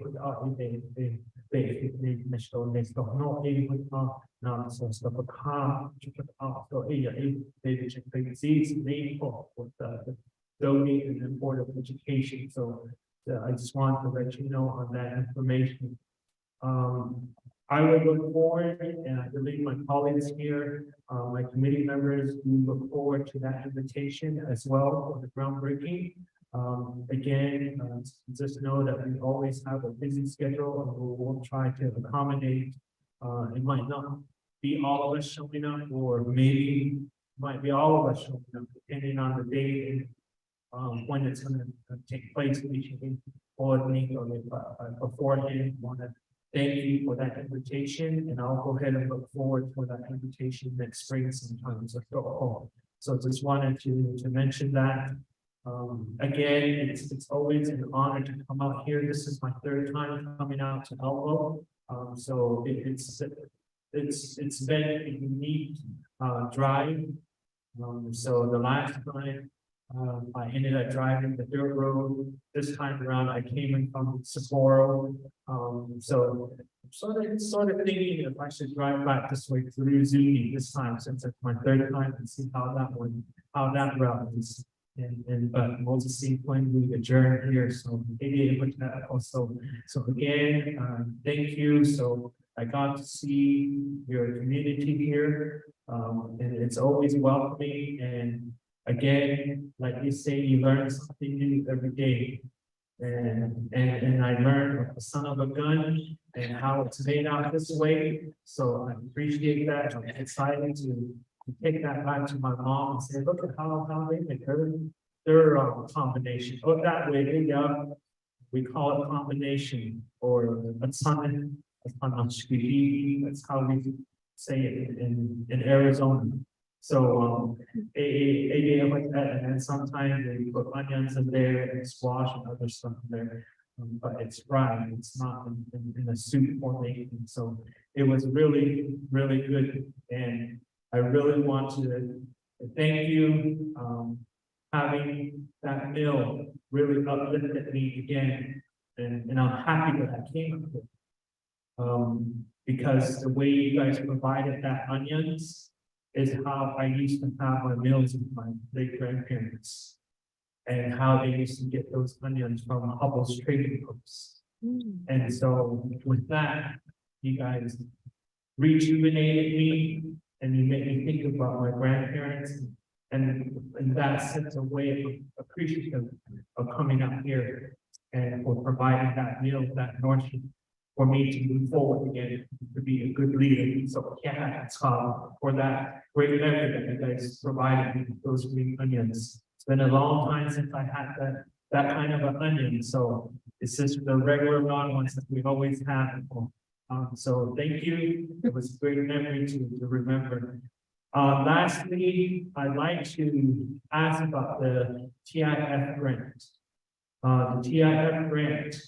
So you indicated that DOJ of the Navajo Nation has a document. Is it federal funds or is it state funds? State funds? Okay. All right. So I just wanted to get that clarification. Now I know. And my next question pertaining to that is, Does it need some sort of signature from EOJ for the state to move forward with it? That's a question that I wanted to ask you guys and see if you can give us a little bit of information on that document. That way we can do our best to do a follow-up on that, because if it's state funded, I'm sitting here wondering why it's coming to the now nation. It could be maybe historical preservation issue or all of that other nonsense stuff. I wouldn't know, but but before I give you the floor back to respond, I'd like to give it to my colleague here, Honorable Don Toll. He does have questions and comments as well. So with that, Thank you, sir. Yana,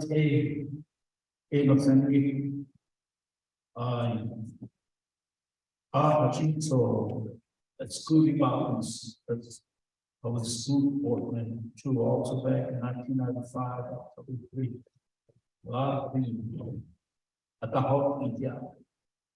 Not only in the school, but interesting.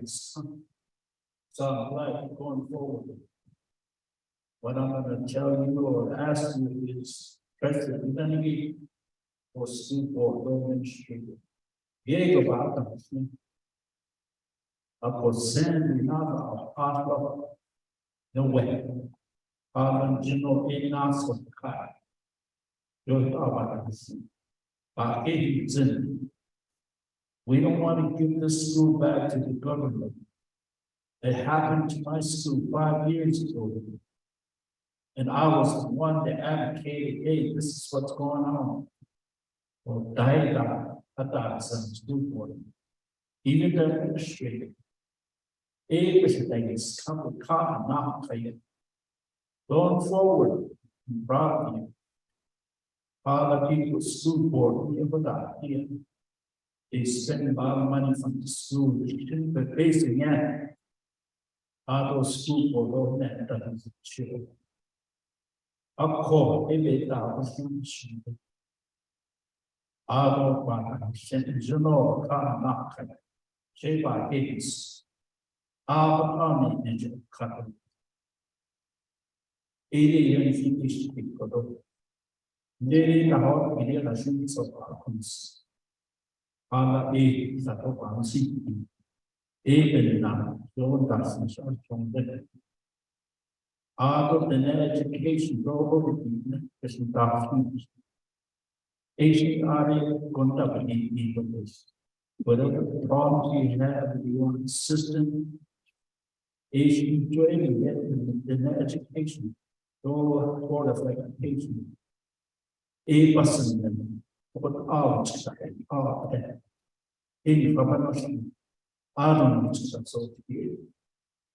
All these years, I noticed the government, not one nation, is not working with the school, especially grant school, especially BIEC. It is a big, or strong. Come, a call. I spent close to 10 years at the school board, grant school. And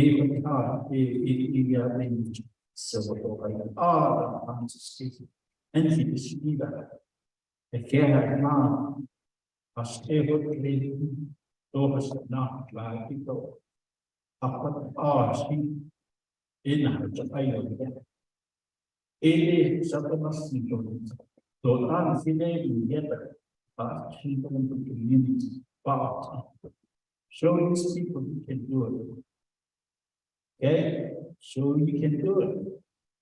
Basically, you have to need even school boards out there. You observe that. So that's the tournament. We can provide training for them. Aiding capabilities. Education in an lagi, yes, it will this so general that now, Jera, 29 years, that's launched. Elmore, from the Kansas Station. Ari Flamishta Ayat Ka. What that is not just that. I don't really politics, it is, the stomach is free. What are they the process of even some? The how change the house, the behind. When you the ego that don't leadership or what we go before. Passion about 3-4 months, you guys, additional one. The question is like being about. Jesus, to aid and the contract. To aid but the general state of this is not the first time in this building, it's a lot, so why is she gonna pay veterans for the Auto Friday go, Yamani Giaco checking. One of the on the agenda is never Atlantic King. A which Eastern Naval Land Commission, A Bandi, A Facebook's Uncle Friday, A is sponsored of cutting Friday. Our Saturday will be help a turn. A Eastern Naval Land Commission, all Fridays, of course, our Nelly say God made it. They could you trouble can as a kid of the man. Could you that's one of the issues we'll be discussing here Friday. The chat was understanding. The morning we'll be up there in the attorney's office. Just to let you know, come on in. And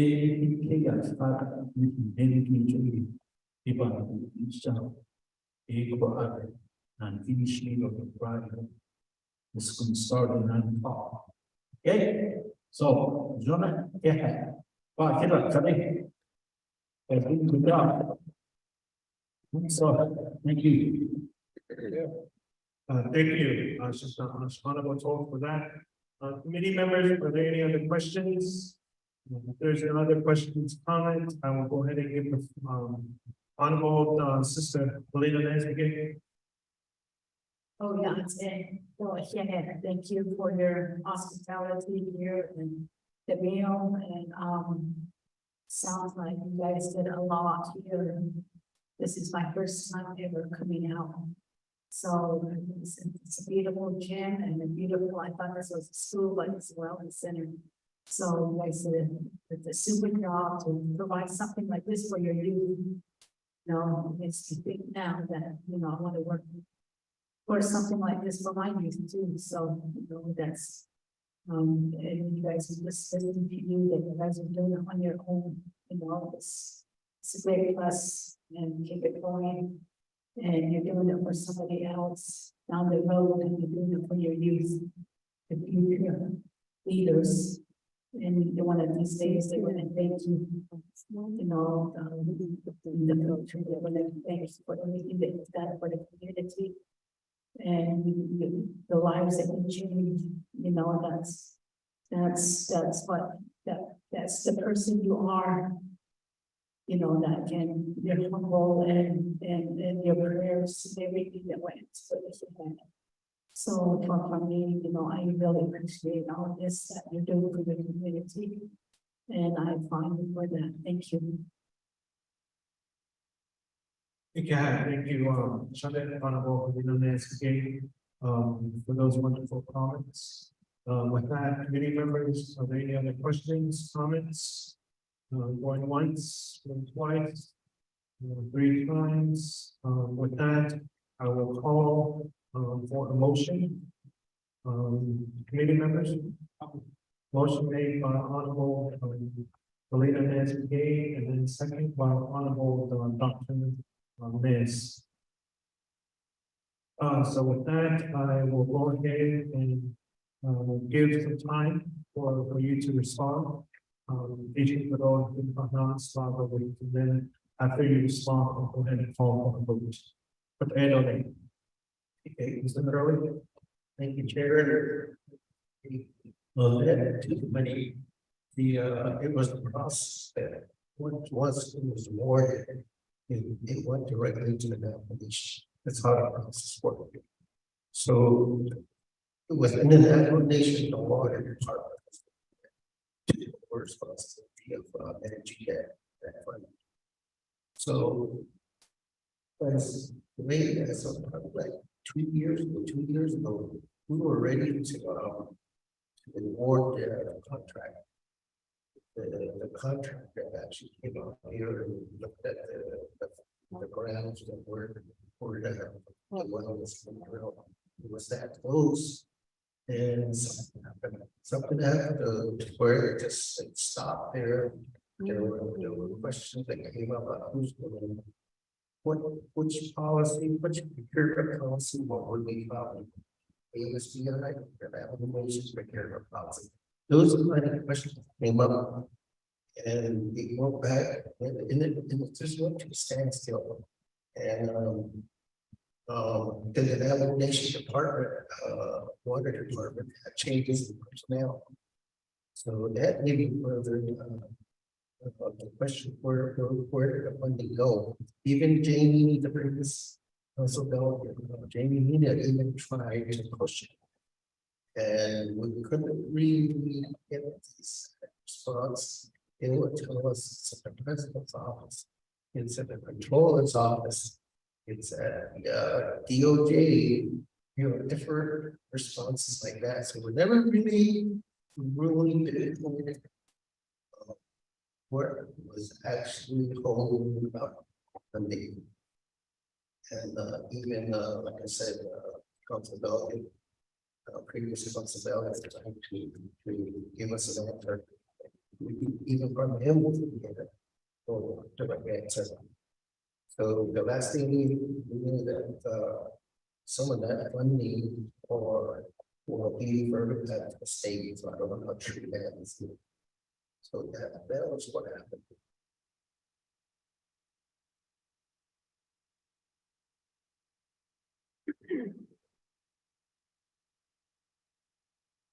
Okay, thank you for that information.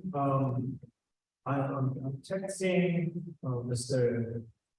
Tart and asking him if he can provide me an update in regards to the home water GIF funds.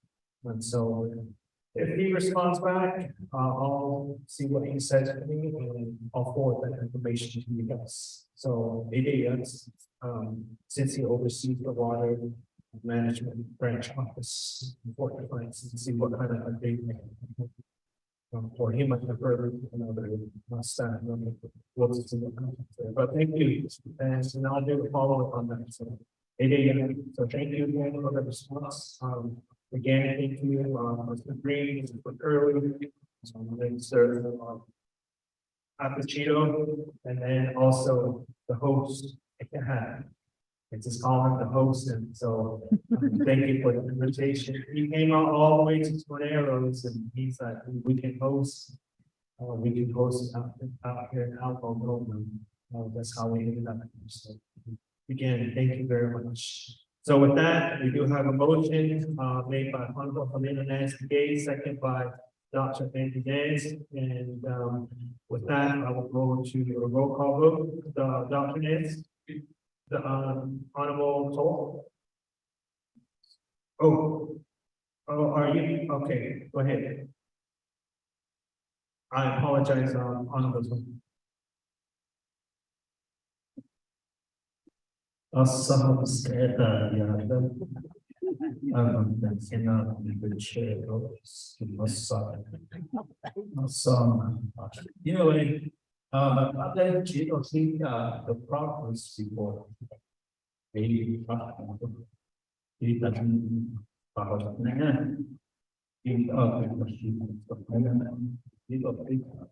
okay, thank you. Okay, thank you. David, you're at over there, all on that table, the two tables over there on the whole. So your bag ready to back, they gave. Mr. Curley? Yeah, I just like to mention that we do have a lot of good staff that are behind all this. You know, our division directors, we have department managers, and of course, the staff and teachers. All the staff need to slow the work and whatever was there. You know.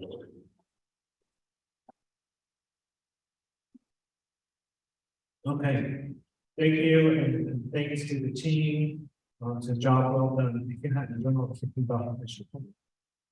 So just wanted to make that comment again, since no one's saying point of order, so we'll just go back and continue with the votes.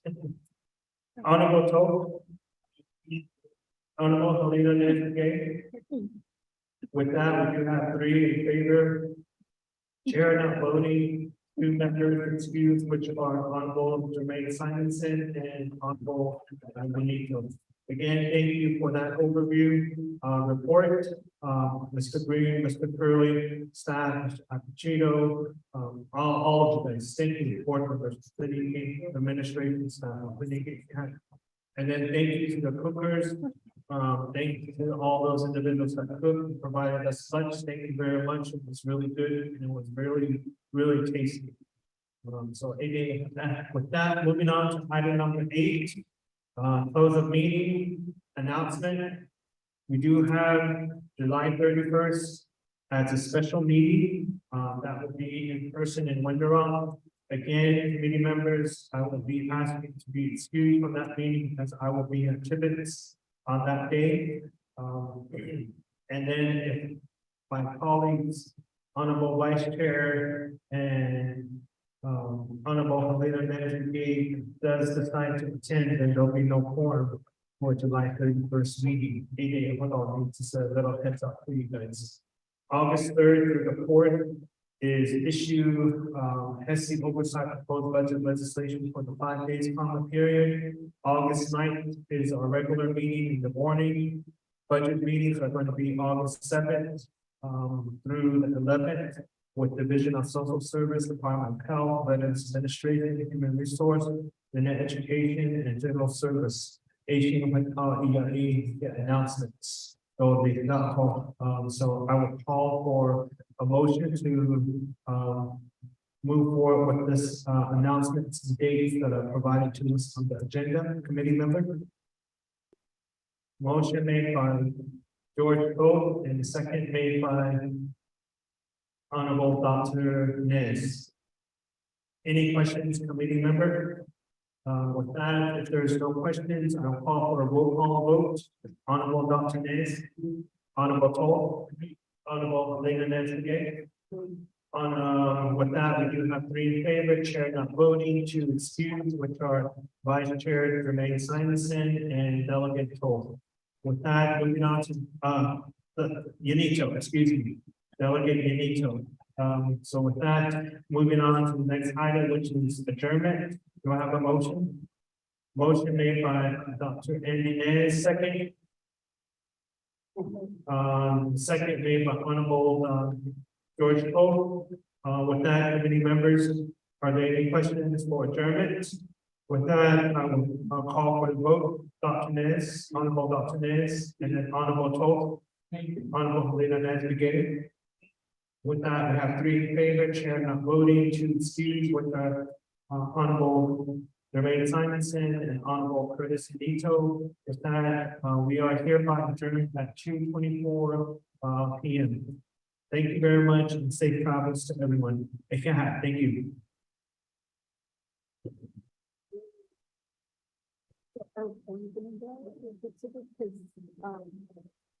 If you're gonna go, then you don't have time, and then I'm not gonna work on the